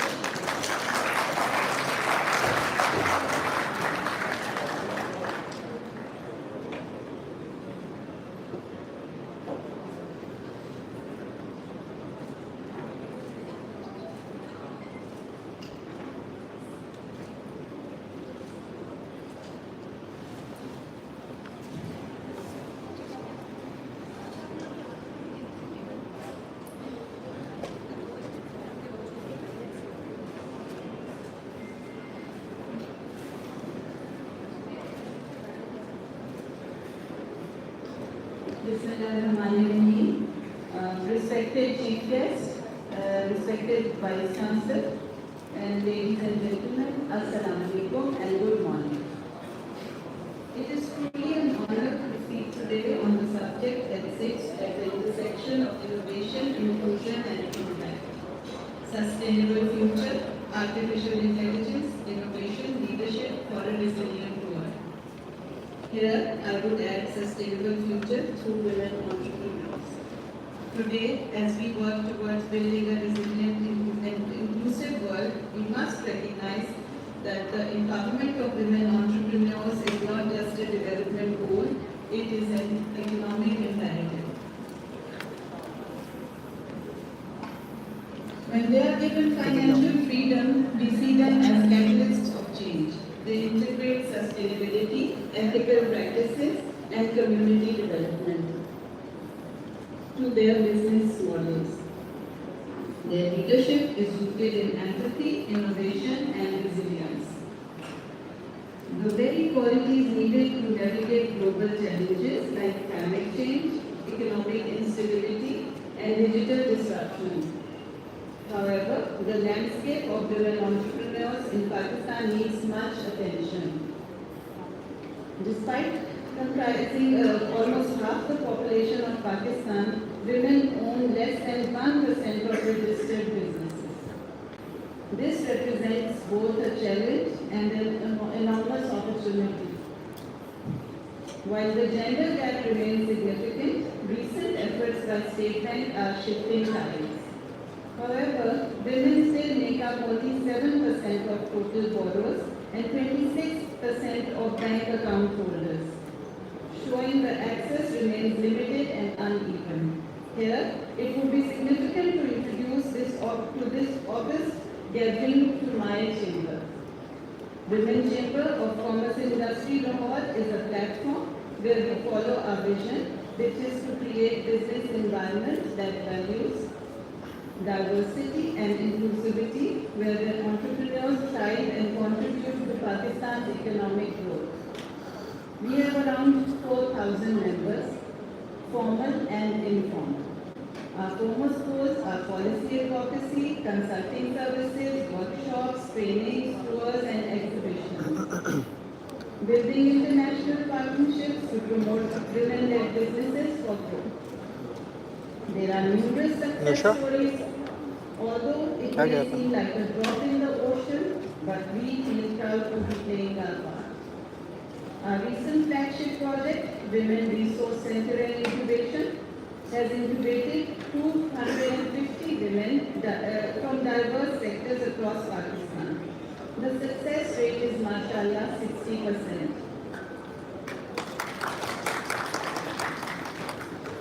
Around 14 components are mentored, some of which are social media strategy, product development, value chain, debt development, and use of AI for business. These women are entering into formal economy and have an access to markets beyond their localities. I Anusha? think we need to build Anusha? stronger industry-academia linkages. Experts from academia need to understand challenges faced by women entrepreneurs, then design and disseminate AI training programs that cater to their needs, namely production, designing, marketing, customer behavior, sales trends, tax, and small business financial management. So they can cut costs, save time, and focus more on strategy. The experts from the academia can use online platforms and platforms like incubation centers and chambers for training.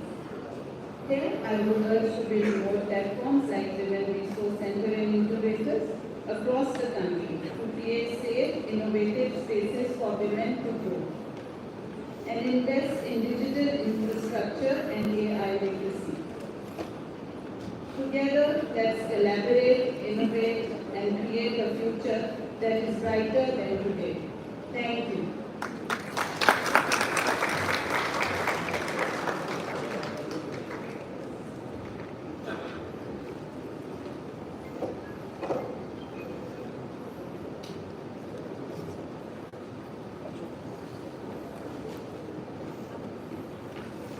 Thank you, ma'am. Assalamualaikum, sir. Moving on to our international field speaker, Professor Dr. Ruben Genç, who has traveled all the way from our brotherly country, Turkey, to be here with us today. Sir, we are truly grateful for your presence. Professor Dr. Ruben Genç holds a PhD in Management and Strategy from the University of Istanbul and has gained international experience in the USA, Canada, Germany, and France. Currently a full-time faculty member at the Turkish-German University in Istanbul, he specializes in tourism management, cross-cultural management, and business negotiation. Please welcome Professor Dr. Ruben Genç to the stage.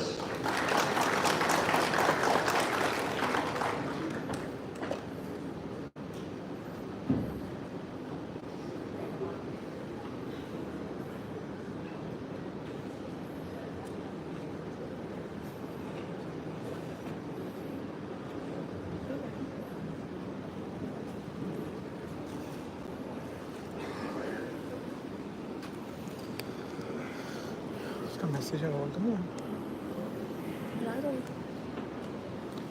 आपके लगा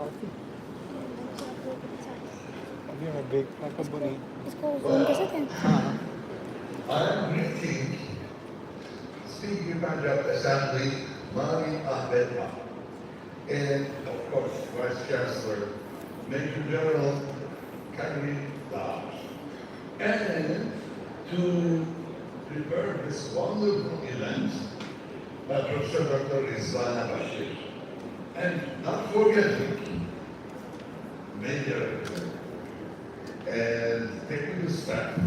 Students, they are very important for us. We have done being here without being missing as a professor. So, I'm very thankful to see a full audience here. That makes me feel really, I will tell you, you will know. Can we go back to the first? Yeah. No, not this one. The map, road map.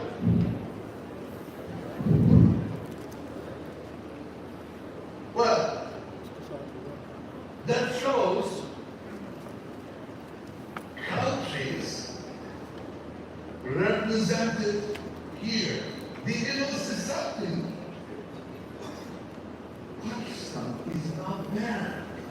Do you know the reason why? I tell you why. Because such a humble people, such a humble nation, culture, well, I can say humility and modesty. I don't know if there's another word. Down-to-earth people. This is Pakistan. Maybe you don't know where you are, you don't know your culture, because the fish discovers the water last. You are the fish, in the water, and I am outside. By looking at this map, I can see with whom I'm dealing with. Now, coming back to this slide. Now, as you see, the name represents global economic design. It sounds good. Sustainable business, wonderful. Model innovation. मैं तो ये set कर देता हूँ phone यहाँ पे set कर देता हूँ बड़ा लेवल सेट हुआ हुआ सामने चेंज हो रहा है 2 मिनट ना वो मतलब वो अगर जाता तो फिर कर देते हैं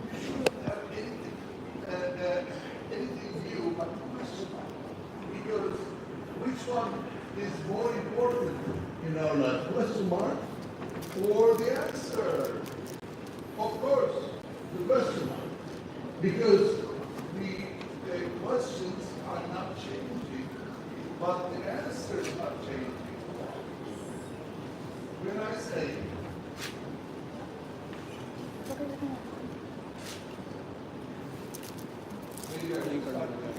because the microphone. Okay. The question mark is not changing. As an example, when we say how many times you can divide atoms, maybe 100 years ago, the answer was no, that's what I'm talking about. Nowadays, even in Pakistan has nuclear power, we know, you know how to divide atoms. Maybe in the future, the same question will be answered. How many times you want me to divide the atoms? So, now, if possible, I want to give you some, I want to present you some question mark. Number one, do we know the difference between innovation and creation? Do we know this here?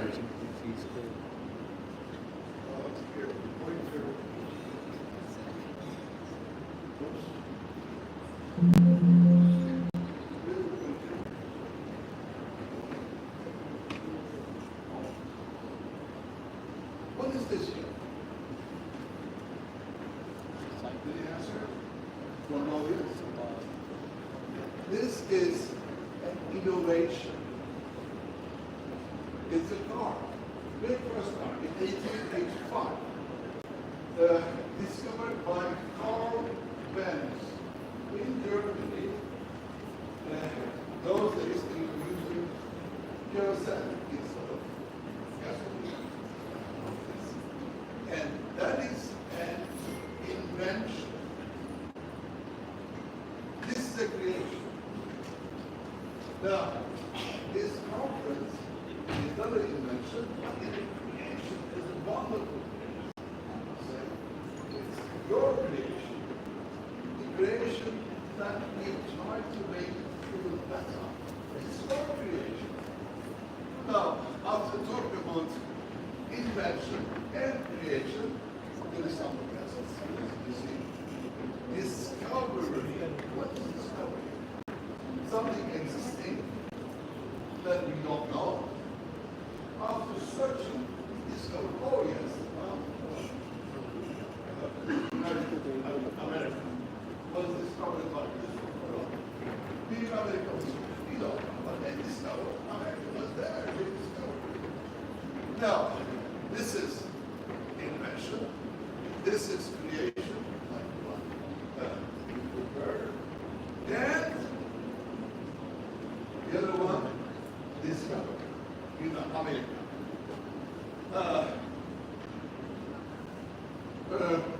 I mean, it says here tourism, but take out tourism, put any sector that you like, it will not change the content, change the reality.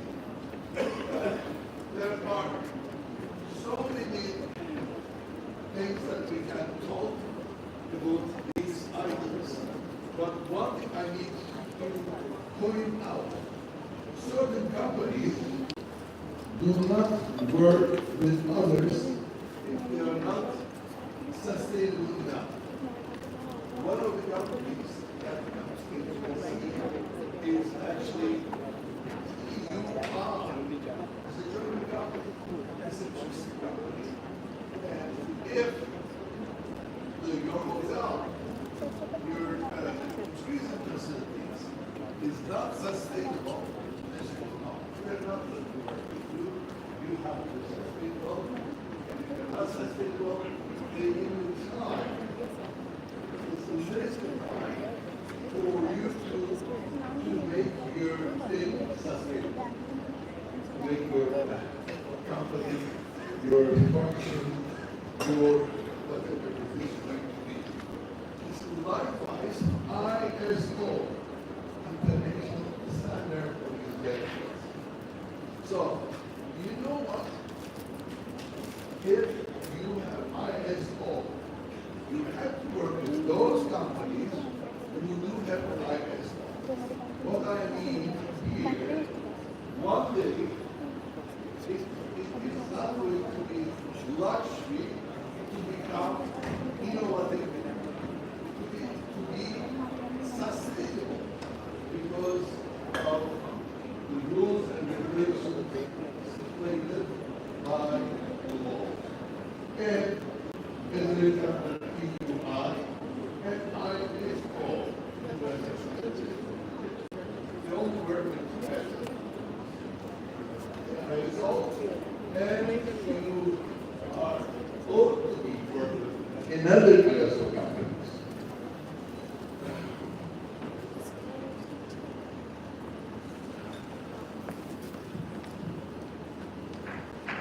Well, I think I don't need to talk much about economic design in front of such a knowledgeable audience. And it is, maybe there's one thing that I can underline here. The last sentence, come on, underline. Strategies. Strategies. What is strategy? I don't know if you, I'm sure you heard strategy, but you know where does it come from? Many years ago, in Greece, Athens, they were attacked by Spartans. They were using same methods over and over again to protect themselves. The enemy was coming from the other side, the Athens was going this side, and they were fighting. Since they were not using something new, they were always using. One day, General Statagos said, well, we're using the same method to protect ourselves. We always lose. We have to do something new. Something new was to divide the army in 3 lines. One from the right, one from the left, one from the middle. They won't. They won't. Since then, we use the term strategy from General Statagos. So, we have to be innovative. We have to use strategy even in our family life. Those who are married, you know what I'm talking about. Those who are not married, you will learn how to use strategy to market themselves, to get married. And after all, to have a healthy marriage, you have to have really good strategy. Otherwise, I don't know to say otherwise.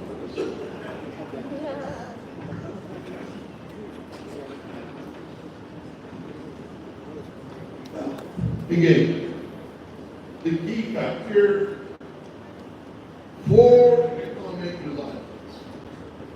We all know these terms, but coming to the last one, innovation and digital transformation.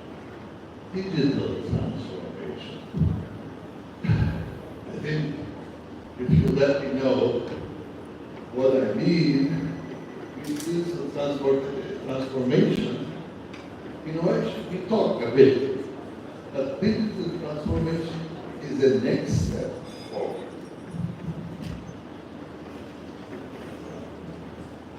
Here, when I ask how many different types of political systems available around the world, you might say two different types. One is capitalistic, the other one is social or communist. But do you know any country which is 100% capitalist or 100% socialist? Communist? No. It's always mixture. Likewise, here we have business model. This traditional model, the one that we know, like a one-man company, even if they have 100 men, it's absolutely like a one-man company. It's traditional model, short-term profit. Well, tomorrow is tomorrow. The God is great. The God will help us, kind of thing. Of course, at $100, God will always help us, but we have to develop, we have to do things accordingly, like business model innovation. Business model innovation. And more developed than this one is innovative model. Innovative models. Without being innovative, we won't be able to exist. I'll give you one example that is quite remarkable. There is a company under the name of DHL. I'm sure you heard of DHL. They are doing international logistics activities and quite successful. And there's another company, Dell company. They signed an agreement for 10 years. The DHL company was for 10 years, and the yearly increase should not be more than 1 digit. It means 9% maximum. So every expenses in the country, I'm talking about the United States, is expanding like double digit. But they were using single digit. What was the reason behind it? Well, at the end of the signing, people working for DHL told the CEO who signed the deal, you're crazy. You're making our company bankrupt. He said, no, I'm not crazy. But starting from today on, we will be using innovative approaches in each and every part of our business. And in the end, both companies are still existing, and the person who signed the deal, who decided to apply innovative approaches for the company, he is the winner.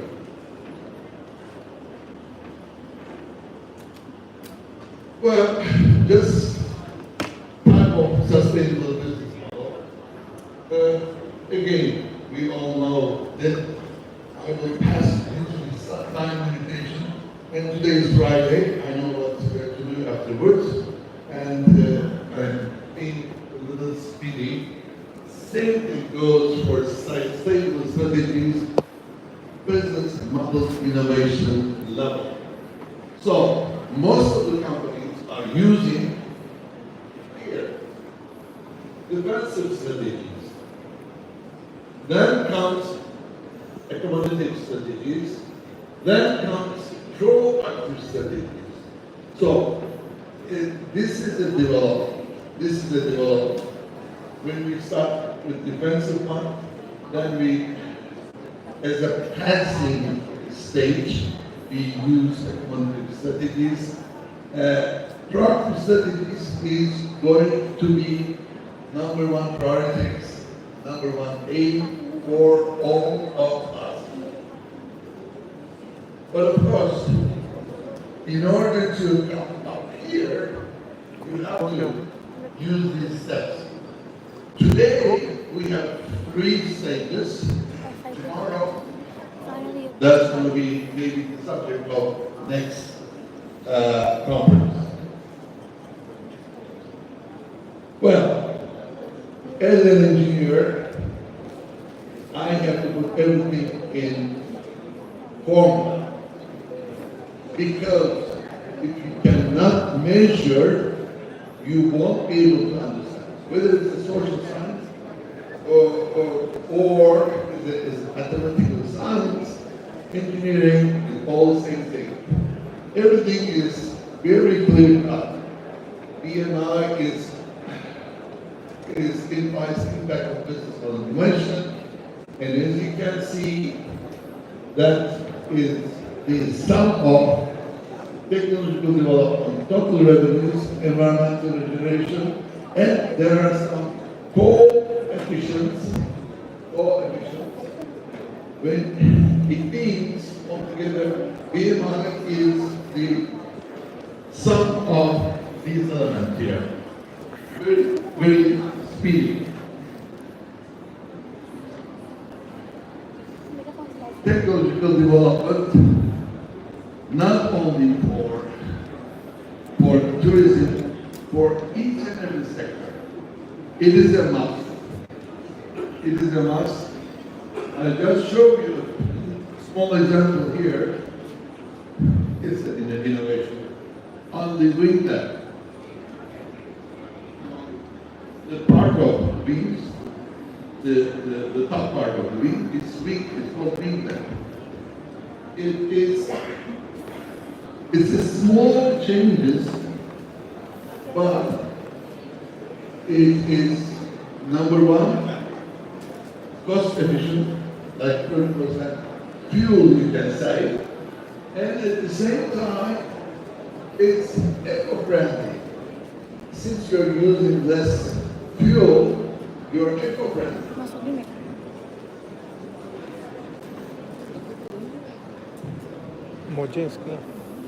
Again, I'm not going to read what other professors, speakers are deeply talk about it. About the subject AI and automation. As it is, it's not going to change our growth a lot. Because 45 years ago, I remember taking a course in Canada, in McGill University. I didn't understand anything about AI. It was a very basic level, very theoretical. But when AI became so popular, 4 years ago, the inventor of AI told a newspaper that AI is quite dangerous for the humanity. AI is quite dangerous for the humanity. Since then, everybody was interested in looking into the AI because they don't understand why it is so dangerous. Yes, AI makes good combinations, but AI is not inventing something that is not existing, or is not discovering something that is not existing.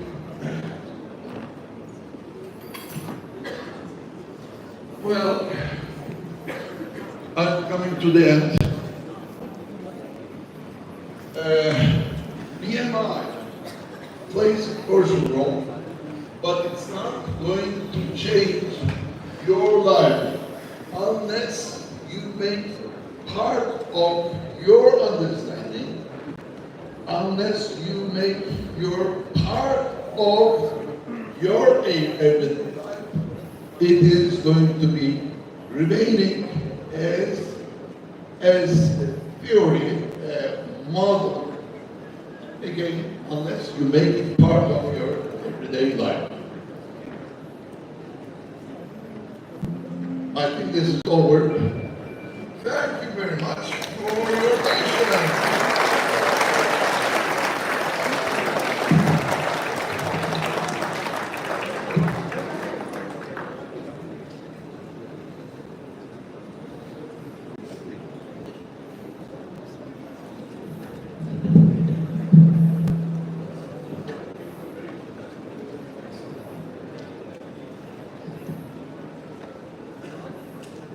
Thank you so much, sir. That was indeed very engaging.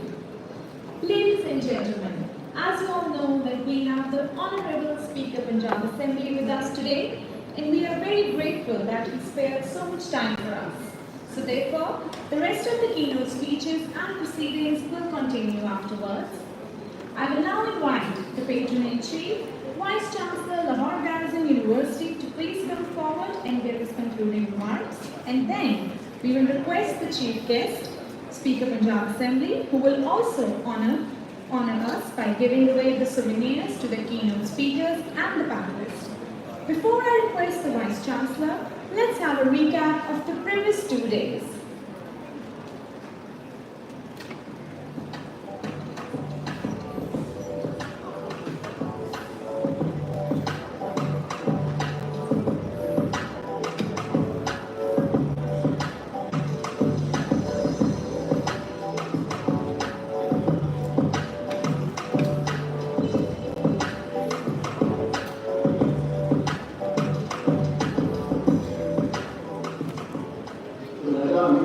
पूरी अपनी कौमी जिंदगी के अंदर दुनिया जितनी भी चली जाए, जितने भी आ जाए, टेक्नोलॉजी जितनी भी आएगी, इस कायनात का मकसद ये फर्क है।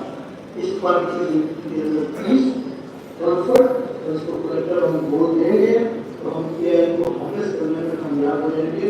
मीडिया एहसास के गिलास बदल जाते हैं, आंचल भी उसी तरह से बनता है।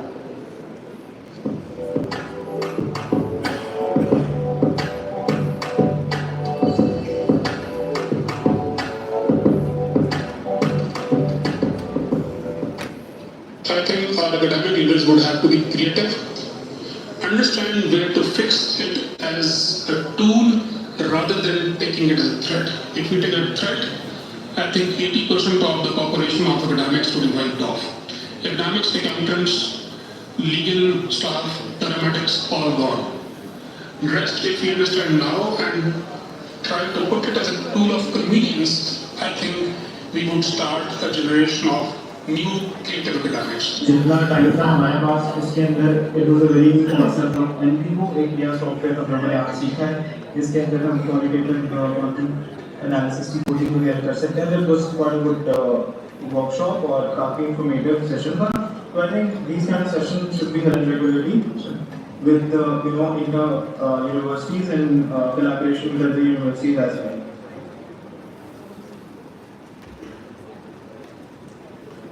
So this was a quick recap of the previous 2 days, and I request the Vice Chancellor to please join us on the stage.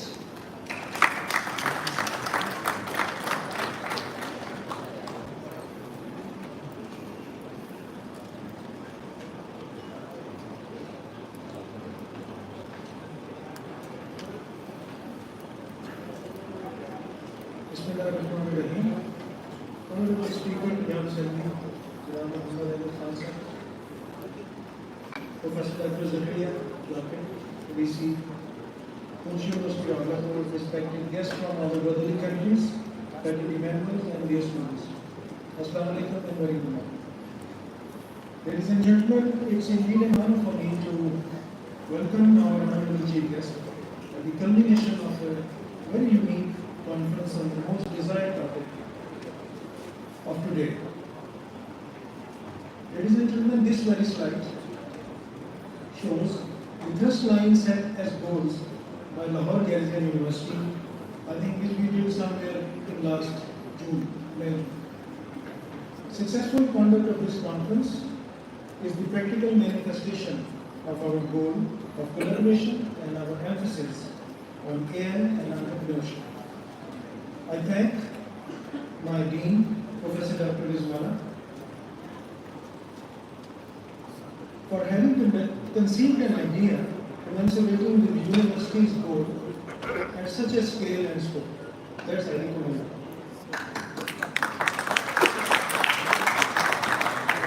I also thank Dr. Aftab from Punch University and Dr. Naeem from Foundation University for collaborating with us. Thank you very much. Sir, I'm not an academician. I have a different way of viewing the things, so I will speak in the same manner. Sir, my primary conclusions have been that AI revolution must be viewed as a productivity revolution. What started in 1790s after the introduction of power looms in Britain turned out to be a series of such revolutions based on various technological advancements like steam engine, telegraph, telephone, internal combustion engine, computer, and internet, and now AI. This all is a process of growth by the mankind, and we should be proud of it. Each time it happened, it shortened the time loop. But this time, the time loop is so short that we need machines to keep up the pace. That's the difference. And that's the area, sir, where we all need to work.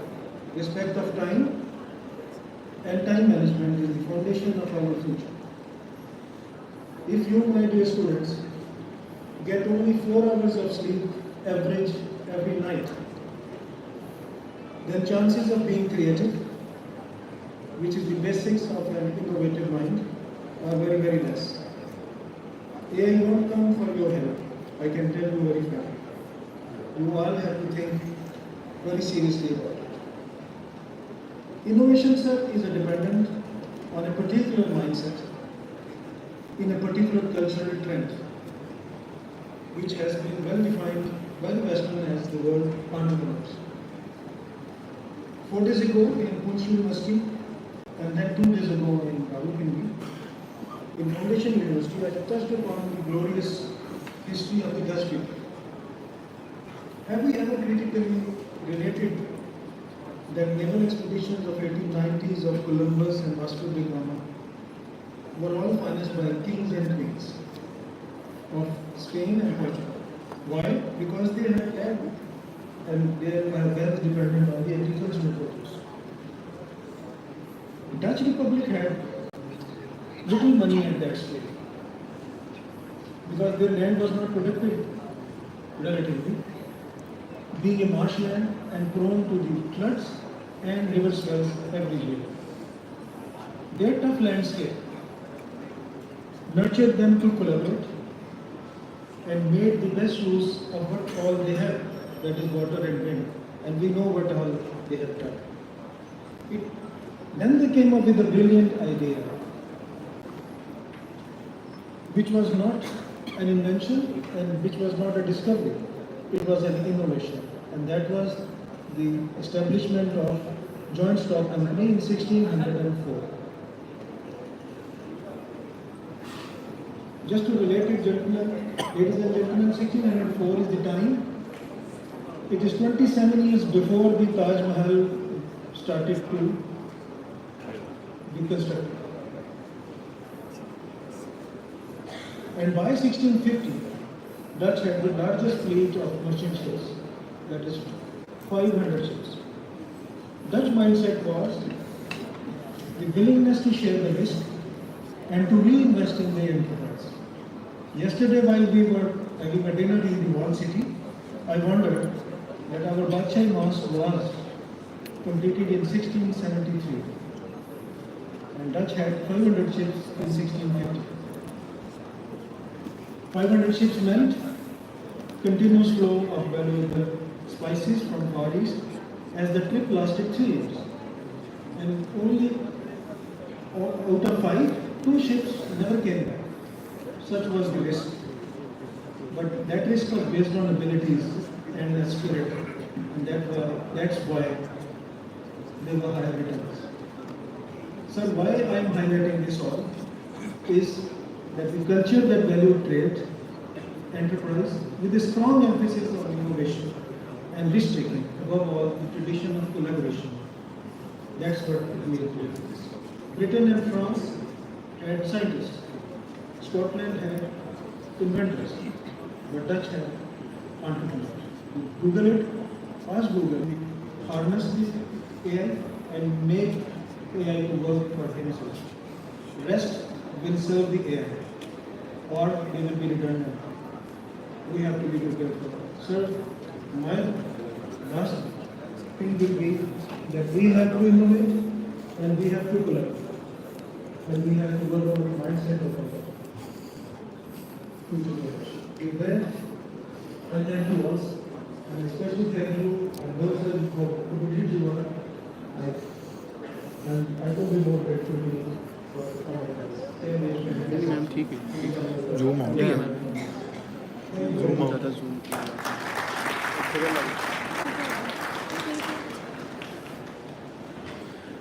Zoom out करते ना फिर वो आ रहे थे क्या उसको कहते हैं लेकिन तुमने वो ना हम लाइव देख रहे थे सही नहीं थी यार अच्छा तेरा कैमरा बहुत वो कर रहा है शिवर कर रहा है पावर बैंक इतना भारी है Thank you, sir.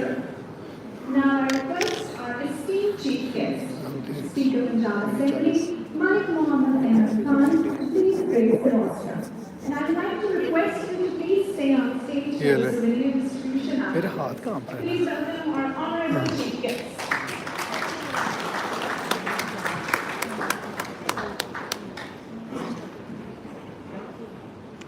कैमरे का इशू है इसको पकड़ आप देख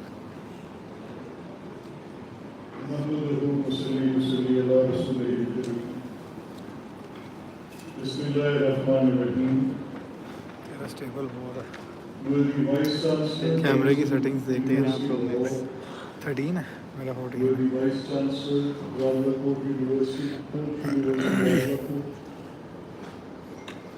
Distinguished guests, Dr. from Turkey, honorable members of the faculty, members visiting from abroad, dear students. I can see Khizr Khan is there. He is an old alumni. He is already member of our provincial assembly Punjab from Rajanpur. Indeed, it is a great honor for me to be part of this arrangement which you have made. And you are talking something which is exactly the need of the hour. You are talking about the sustainable models. Yes, it is the need of the hour. You are talking about AI, its impact, what AI can do to my society, what AI can do to the world, what AI can do to the climate. Yes, that is right. It is a dire need that we should be speaking about. And how leadership can help in that. There's a dichotomy in leadership. There are situations in which you have to take decisions. Those decisions are not preset or an agenda. Sometimes there are situations. This AI might confront some situations. Trust me for that. I'm a student who just don't look at things hypothetically. I look at AI as AI is a developing region. Why I have used the word region? I've again drawn my some interest from as Dr. I was interested in it. As Dr. from Turkey just said that how we brought this thing strategy into our course that we have to strategize. And unless we strategize, even it is a matter of your decisions related to your households, or it is decision for your companies, or it is decision for your governance, or it is a fight between two armies, and if they don't strategize, what happens and we refer to a general name upon which this strategy is based upon. And the word I used for AI that we are entering into our region is again, I am taking that from a very Roman story. And story is interesting. I believe that my dear students would have a lot of interest in that. And the story is that the Greeks, they believed that there is an array of gods, a list of gods. It's not just one god. There are gods, there's the god of weather, there's the god of wellness, god of happiness, god of sorrow. A god who can create a thunderstorm is a different god. There's a god who has the power that he can give them the strength to win over the armies. This was all there. They were humans, those who were practicing it. Now, a recent research by the same author of Sapiens and Homo Deus, he writes it clearly that we humans are in habit of creating something that which we cannot control. Is that the case? The word I'm using originally, I'm using deliberately. Are we humans creating something which will regulate our lives? Or are we just looking into those mythologies which we had before the Romans? They thought there are gods. But as we know, were they gods? Has the religion told us a different story from that? Do we humans keep on believing in it the way we are believing it? Or will it change? The Quran says, जो बड़े दराज कद थे, मुल्कों में ऐसे ना थे, वो कौमें आग थे और पहाड़ों को तराश कर घर बनाते थे जो आज नहीं है. So, what are we looking at? Are we looking at a machine as in recent past, which we must be knowing that the Nazis destructed by that invention, they destructed the whole Europe. The Europe which the worthy Vice Chancellor was praising for their entrepreneurship and their innovations. But did those innovations just help the humanity, or was there a destruction at one time? For students sitting there, I just want to knock the door at your minds. I just want you, trust me for this is very close to my heart. When I received the invitation from the worthy Vice Chancellor, now look at the level of engagement I have. I have an elder sister. She is literally ill, and her son is getting married today, and I have to come back to my home village. I have 3 meetings pre-scheduled, and almost like 15 to 20 people in each meeting, traveling from different places coming here. But this dialogue is so important to my heart. I have rescheduled the whole details. I have come here just to put few words with the students, few words with the members of the faculty.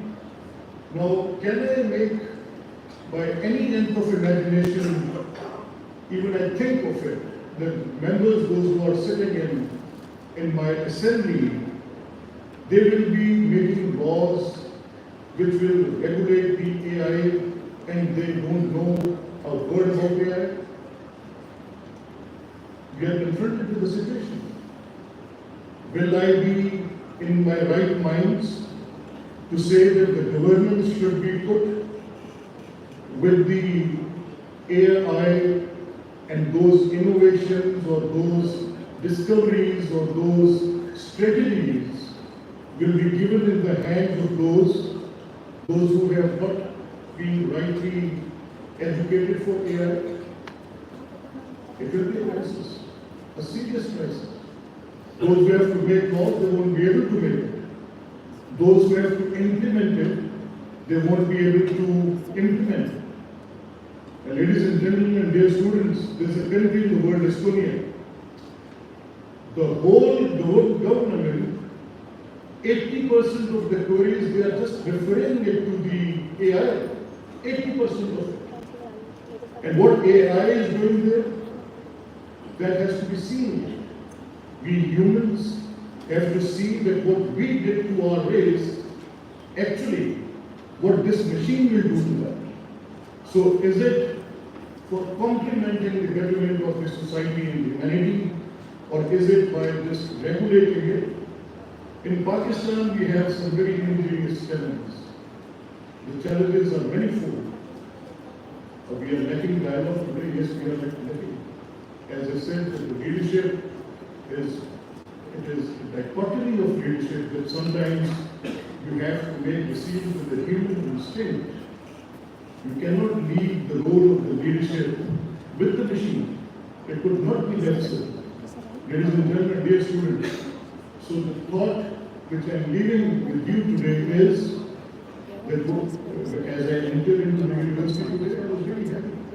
I was really happy to see that the public responsibility which this university is actually advocating. They are bringing in good sentiment in the rural life. I'm really happy to see that, because unfortunately in the last 70 years of this country, the problem which we have had here today is कि मैं आपको ये यकीन से कह सकता हूँ कि आपकी सारी इन्वेस्टमेंट, आपके सारे वसाइल का रुख, आपकी पूरी हुकूमत की तवज्जो, आपकी सियासी जमातें, आपके अदारे, आपकी अदलिया, आपकी अस्करी बाजू, सबका रुख तवज्जो आपके शहरों की तरफ कहीं देहात आपकी तवज्जो के तारे रहे। Well done, Garrison University. आपको I really appreciate that. Because I teachers to work in the middle, और मुझे वहाँ की कसमपुसरी का, वहाँ की तकलीफ का, वहाँ के दुख का एहसास है। मैं मौजूदा हुकूमत का भी शुक्रगुजार हूँ कि जिन्होंने ये वसाइल का रुख अब देहात की तरफ किया है, जिससे फायदा हो। इंटरेस्ट में आपकी जो ये मिसमैच है, ये जब खत्म होगी अर्बन और रूरल की, तो उसके फायदे आएंगे। Yes, AI can help in that. Yes, AI today can give me so many reasons to believe in कि किस तरीके से इसके ऊपर हम जाके अपने वो एक सेटल मॉड्यूल्स क्रिएट कर सकते हैं, जिसमें आपकी वो बुनियादी चीजें जो मुश्किल आ रही है, जैसे for example out of school children, अगर मुझे बताया गया था कि आ रहे हैं education minister is putting some good hard work under the leadership of Chief Minister, and I believe that they will be able to, as a team, they will be able to enroll more students as they can. लेकिन अक्सरियत देहात में है। मैं एक छोटा सा वाक्य आपको सुना सकता हूँ कि मेरे हल्के में लाहौर से बहुत दूर नहीं, it is just like 50-60 kilometers it starts. तो मैं किसी गांव में एक फादर कहने के लिए गया, तो I saw a boy must be 12-13 साल की उम्र हो। तो I could figure out that he is not going to school just by looking at it. सिर्फ देखने से मुझे अंदाजा था कि ये स्कूल नहीं जा रहा। तो मैंने उस बच्चे की बड़ा अट्रैक्टिव बच्चा था, उसकी जिसामियत, उसका बोर्ड सा चेहरा मेरी आंखों में लक्ष्य है, उसका फूला हुआ जिस्म वो जैसे भी था, उसके बदन में वो चीथड़ों जैसे कपड़े, उसके मट्टी से अटे हाथ, उसके पैरों पर पड़ी धूल, उसके चेहरे पे चली गर्द मुझे इनवाइट कर रही थी कि मैं उसको हाथ से पकड़ के पूछूं कि बेटा ये this time for school you why you are in school, क्यों नहीं गए? एंड ही सेज कि नहीं गया। क्यों? मैं कहीं क्यों नहीं जाते? मेरे पास तो साइन नहीं। तुम क्या करते हो? मैं काम करता हूँ खेतों में, फील्ड में। कितने पैसे मिलते हैं? 600 रुपया। मेरे घर में बहनें और मेरी माँ है, unfortunately I don't have father, so I have to feed my family. So I asked the people responsible that do you have a debtor? Answer was none. Do you have a debtor that young boy aged 12 years, a family he is feeding? How many similar cases in one village we have? It will be astonishing to know 34 was the number. The boys under the age of 15, those who were feeding their family, it was a small village. 34 लोग थे वो बच्चे छोटे जो अपने घरों को चला रहे हैं, जो आज तक स्कूल नहीं गए. Ladies and gentlemen, I'm worried. At the same time, I will profess some hope here. हालात ये जो होप कैसे तब्दील करना. ये यूथ बल 60% है. 60% of it is with me. This exploded population which I didn't control, I am at fault. I did not do the right distribution of resources, I am at fault. The policy maker is at fault. He didn't perform right. Okay. But it is not the end of the world. We can change it right standing here from today onwards. How? Let's double the budget. If we are investing 2% of the total budget or 3% of the total budget into the education, let's make it 5. Bring in AI. Give that education to that boy. Let's start with it. Let's give it to the schools and the rural centers where there are those primary schools. You can't even look at them. The buildings are horrifying. But I have a world of youth which is 60%. The knowledge economy is there. I want to equip them with knowledge. I want to give them laptops. Chief Minister is doing it. Right, good. I don't want my children to have petrol kabam or lathi in their hand. I just want them to be equipped with those right machines. So ये जो आपकी knowledge economy है, that has to stop. That has to go on. That has to investment has to be made on it. So I think I won't go in more. मैं आप बच्चों के साथ ये बात करते हुए अपनी बात को थोड़ा मुख्तसर करूँगा और खत्म करूँगा. Probably while I will be ending my note, I might take another 2-3 minutes because I do have a paper in my hand which I believe my staff must have arranged from your faculty. अगर ये जब मैं ये suggest कर रहा हूँ कि ये 60% यूथ है, तो ये 60% यूथ की एपेटाइट है. आप देखें जो स्मार्टफोन यूजर्स है, which reflects that these smartphone users are actually those who could be trained, educated, and made able for AI. If we don't, जो मेरी पहली आपके साथ आर्गुमेंट थी, वो हाइपोथेटिकल नहीं थी, वो based upon cogent evidence of history. We have recently seen the World War II को लंबी बात नहीं.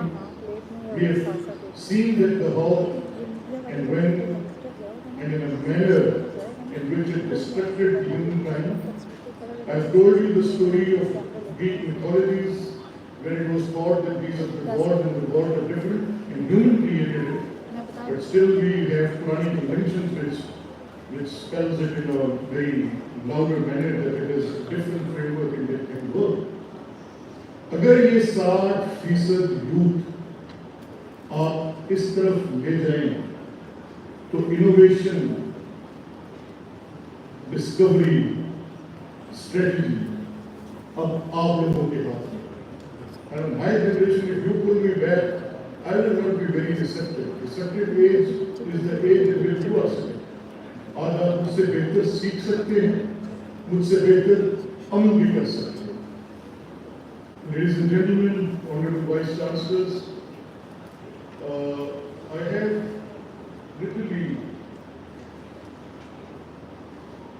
tried my best in which I could say that such like arrangements which we have made should be more often. I have an old hall, it's a very ceremonial hall, an assembly. I bring in people there from different walks of life, from civil society, from academia, and I make them interact for reasons like global governance, empowerment of women. I make them talk on gay rights. I make them talk on. मैं सख्त खिलाफ हूँ किसी मजहबी फतवे से डरे बगैर. मैं कम उम्र बच्चियों की शादियों का मुखालिफ तरीन शख्स हूँ और मैं उनको कहता हूँ कि खुल पे बात करो आगे यहाँ these people go on earth it is against the religion मेरी समझ से बाहर है इसकी इसको क्या क्यों नहीं कर सकते लेकिन बात है डायलॉग मुआशरे को कहा ना करते हैं और मेरी किस्मत जो apparently इस आपकी जो governance efficiency है if you won't be able to cope with the world you will be left behind and the systems have to be rebuilt. Nobody will create it for you. You have to create it for yourself. Or can you leave yourself without the cybersecurity? Can you leave yourself for a system created by someone else and leaving your defense strategy with them, your economic databases with anybody who has created for you?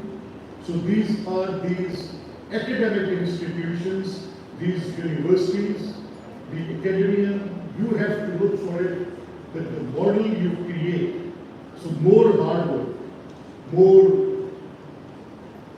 interactions like these universities. It is very heartening to know that Garrison University is talking to Poonch University, Radhapur, and the Vice Chancellor just told me that he, once he was there, how productive these sessions were. Those interactions were very productive. So, wishing you all the best for this purpose. So, keep it up, keep on doing it. And as we stand very low on global AI index, you must be knowing it. So, all these universities, I believe that the government should wake up, the policy makers should wake up. They should be knowing this humongous challenge, which is not just coming with some low noise of any entrance, it is just coming with the full front.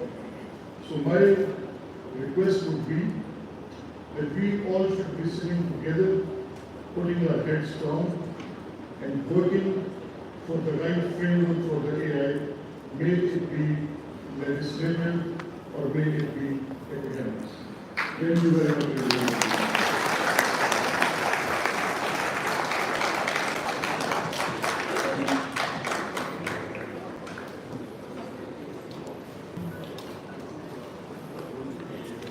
Thank you, sir, for your support and appreciation.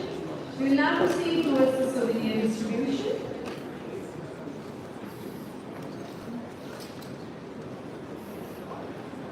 The first souvenir will be presented to Professor Dr. Rohit Gench.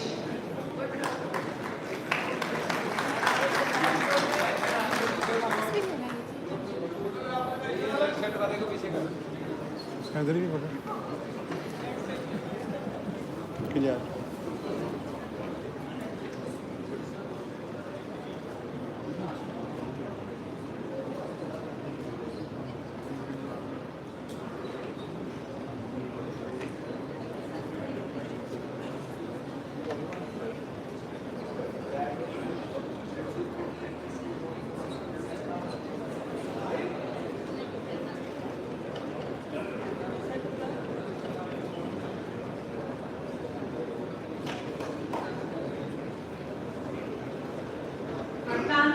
Dr. Badri Shah Ahmed.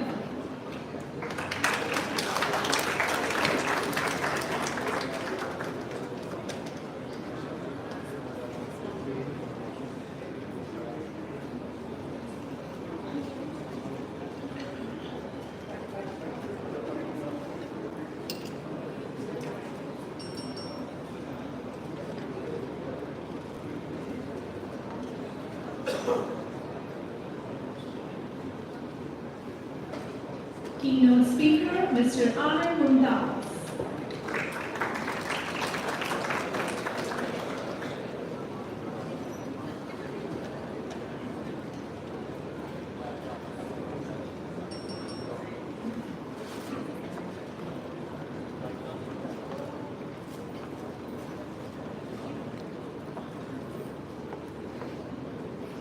Ms. Falahat Imran.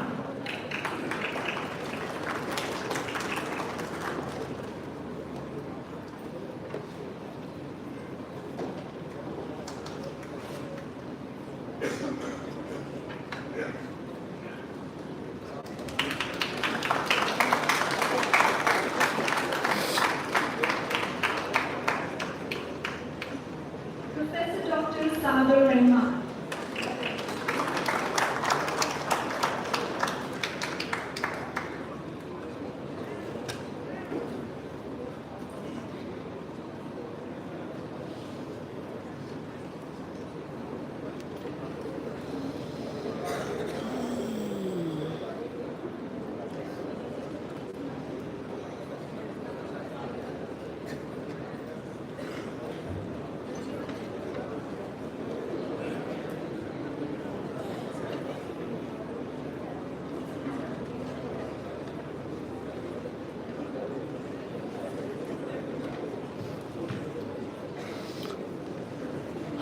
Mr. Ehtisham Ali Raja.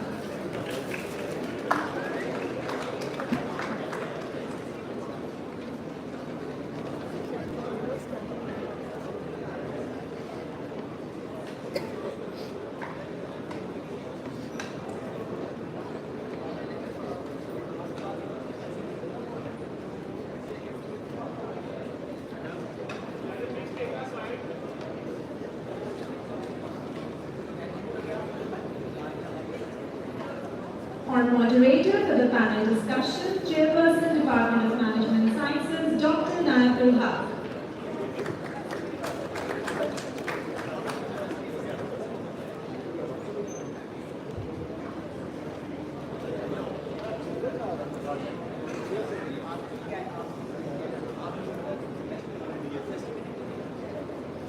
I now request the Honorable Chief Guest to please present souvenir to the conference chair, Professor Dr. Rizwana Bashir.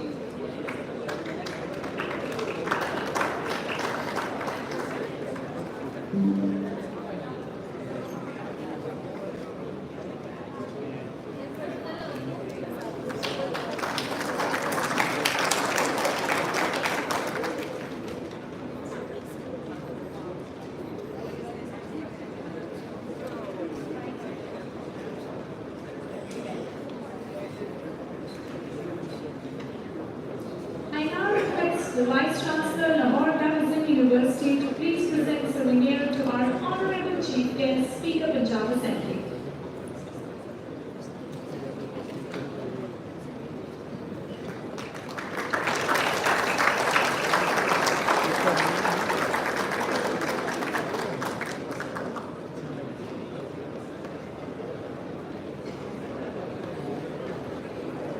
Thank you, sir. Thank you, ma'am.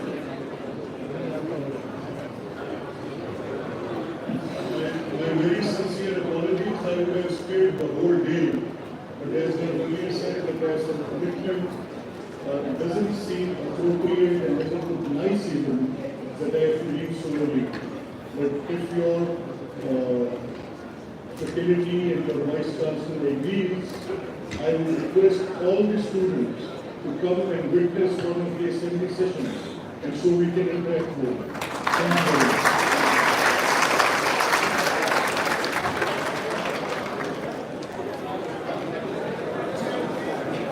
Sir मुश्किल काम है हाथ ऐसे stable रखूँगा 3 घंटे से आदत है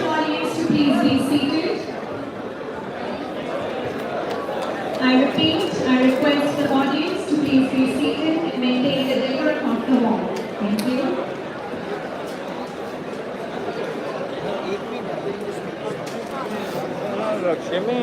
लाइव कब तक चलना है walking We will now continue with our keynote speeches and the rest of the proceedings of the conference. थोड़ी साइड पे वाली पीछे आगे Audience, please be seated and maintain the decorum.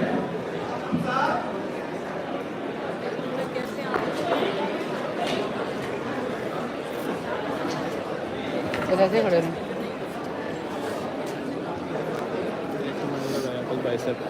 अच्छा ज़बरदस्त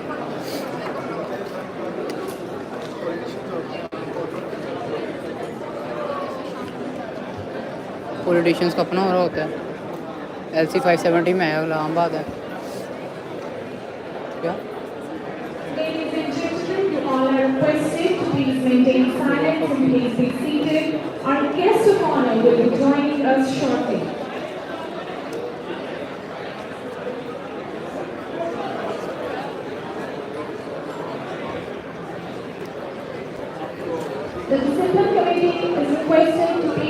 sure there's no disturbance in the hall.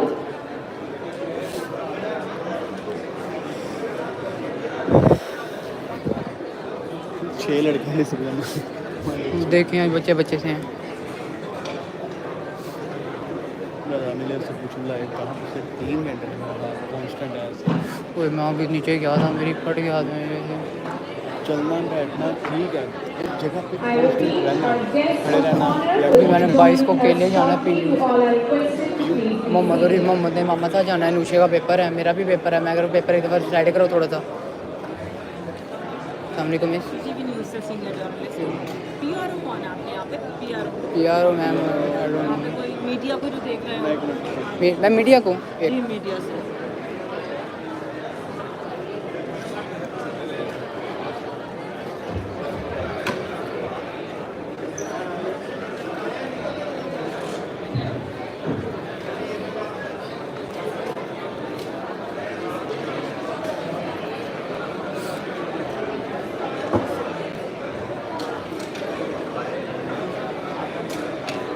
Abu दर भाई, अबू दर Gentlemen, you are requested to please be seated.